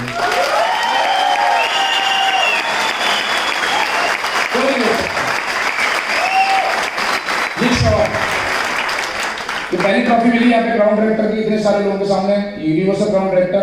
ये वॉइस मैगजीन आती है, उसके अंदर फुल पेज कवरेज आई, लोग आपको पहचानते हैं। 70 लाख कॉपी बनती है इसकी। इतनी जगह आप जाते हो, आपको लोग पहले से पहचानने लग जाते हैं। ये स्कूटर था मेरे पास में जब मैंने इस बिजनेस के अंदर आया, स्कूटर ही ड्राइव करता था। ये गाड़ी खरीदी सेकेंड हैंड ऑल्टो, इसको चलाने लगा। 2012 के अंदर वेस्टीज के कार फंड से गाड़ी खरीदी 7 लाख रुपए। जब आप गाड़ी खरीदते हो, पहली बार जब आप गाड़ी लेते हो, जो नई गाड़ी बाइक से या स्कूटर से आते हो गाड़ी पे, तो सबसे बड़ा झटका लगता है एवरेज का। अभी तक चला रहे थे 50-60, 1 लीटर में 50 किलोमीटर ऐसे चलाते थे। तो मैं छोटे शहर में रहता था, तो वहां पर पेट्रोल पंप पे जब मैं जाता था तो मैं उसको बोलता था, भैया 20 रुपए करा दो। टंकी नहीं फुल कराता था, पैसे ही नहीं होते थे। अब वाइफ पीछे बैठी होती थी, कह रही टंकी भी नहीं फुल कराते। तो मैं कहता था, मैं ये कौन सा भागने वाले हैं, जिस दिन इसकी टंकी खत्म हो जाएगी मैं फुल करा लूंगा। ऐसे ऐसे लॉजिक देते हैं लोग, जब पैसे नहीं होते ना जेब में, बहाने ढूंढते हैं। तो मैं 20 रुपए की टैंक भरवाया, और मैंने कहा छोटा सा तो शहर है, तुझे दिक्कत क्या है, 20 रुपए में पूरा शहर घूम लेते हैं। स्कूटर में बाहर निकालता था। मैंने कहा तू चिंता मत कर, 8-10 साल के बाद ना मैं गाड़ी खरीदूंगा मर्सिडीज। तो मेरी वाइफ कहती थी, स्कूटर में तेल तो 20 रुपए का डलवा रहा है और बातें कर रहा है मर्सिडीज की। ऐसे तो लोग बोलते हैं, घर वाले ऐसे तो करते हैं। तो जब आप गाड़ी खरीदते हो तब बहुत ज्यादा कंफर्टेबल नहीं होते, नई गाड़ी लेते हो, आपको एवरेज की चिंता बहुत होती है। दूसरी गाड़ी मैंने ये खरीदी अभी 2.5 साल पहले, ये क्रेटा है ऑटोमेटिक, 16 लाख रुपए की। इसको खरीदने के 9 महीने के ही बाद ये गाड़ी मैंने खरीदी।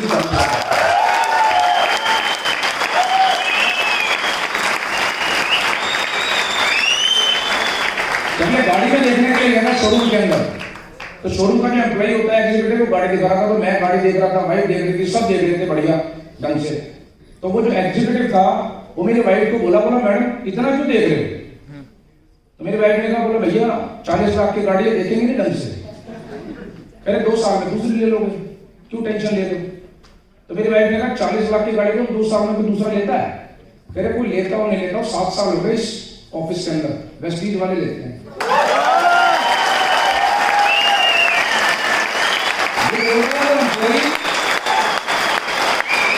तो वेस्टीज नहीं है,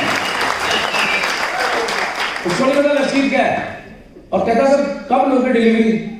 तो मैंने कहा भाई डिलीवरी का ऐसे थोड़ा डेट बता देना, उनसे हमारी कोई गाड़ी नहीं बिकती, बेचे नहीं देते आप दूसरी गाड़ी। कितने लोग अपना टिफिन लेकर के ऑफिस आ जाते हैं, तो 250, 300, 500 लोग होते हैं उस दिन। मैंने कहा भाई वो आते हैं तभी तो ये गाड़ियां आती हैं, ऐसे थोड़ी आ जाएंगी। आज 67 लाख रुपए की 3 गाड़ियां मेरे पास में। अगर मैं वेस्टीज में नहीं होता तो मेरा एक ही ड्रीम था, वो पुरानी ऑल्टो को बेचूंगा, एक नई वैगनआर ले लूंगा, जिंदगी भर चलाऊंगा एवरेज बचाने के लिए। और बहुत सारे लोग तो सीएनजी लगवा लेते हैं उसमें एवरेज बचाने के लिए। तो मेरा एक दोस्त जा रहा था मर्सिडीज में, उसने मेरे से पूछा कि इसकी एवरेज क्या है, तो मेरे को उस दिन बड़ा झटका सा लगा। मैंने कहा यार ये तो पूछने भूल गया, 40 लाख रुपए लगा दिए।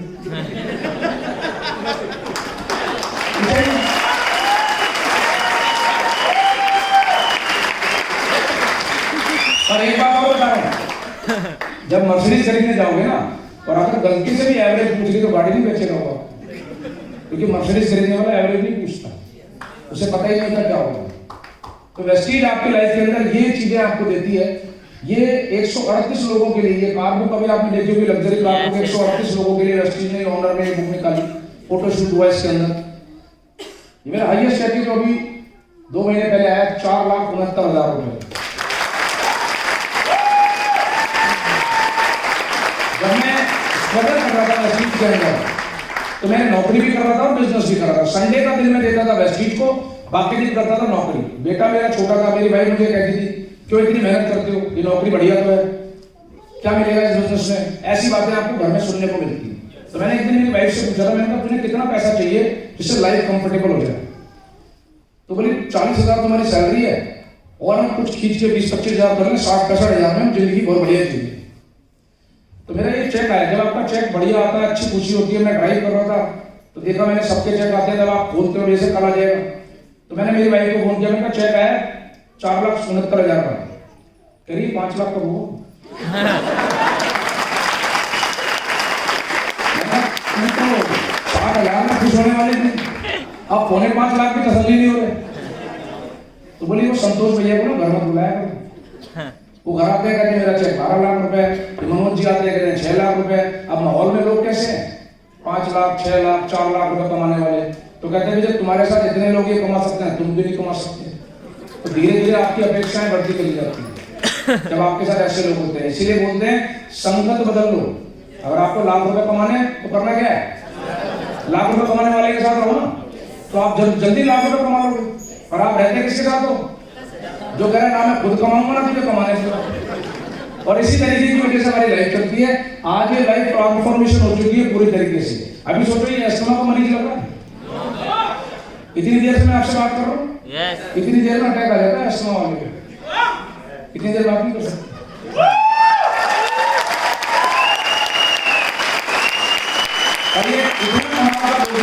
कमाल के प्रोडक्ट है कि अगर आपको करना क्या है, सिर्फ विश्वास करना है। विश्वास करो और काम करो लगातार, आपको कुछ और जीवन में दोबारा पीछे मुड़ के देखना नहीं पड़ेगा। ये सच्चाई है इस बिजनेस की। विदेश थैंक यू सो मच। मैं दोबारा बोलना चाहूंगा हमारे आज के मास्टर को दोबारा मिलेंगे नेक्स्ट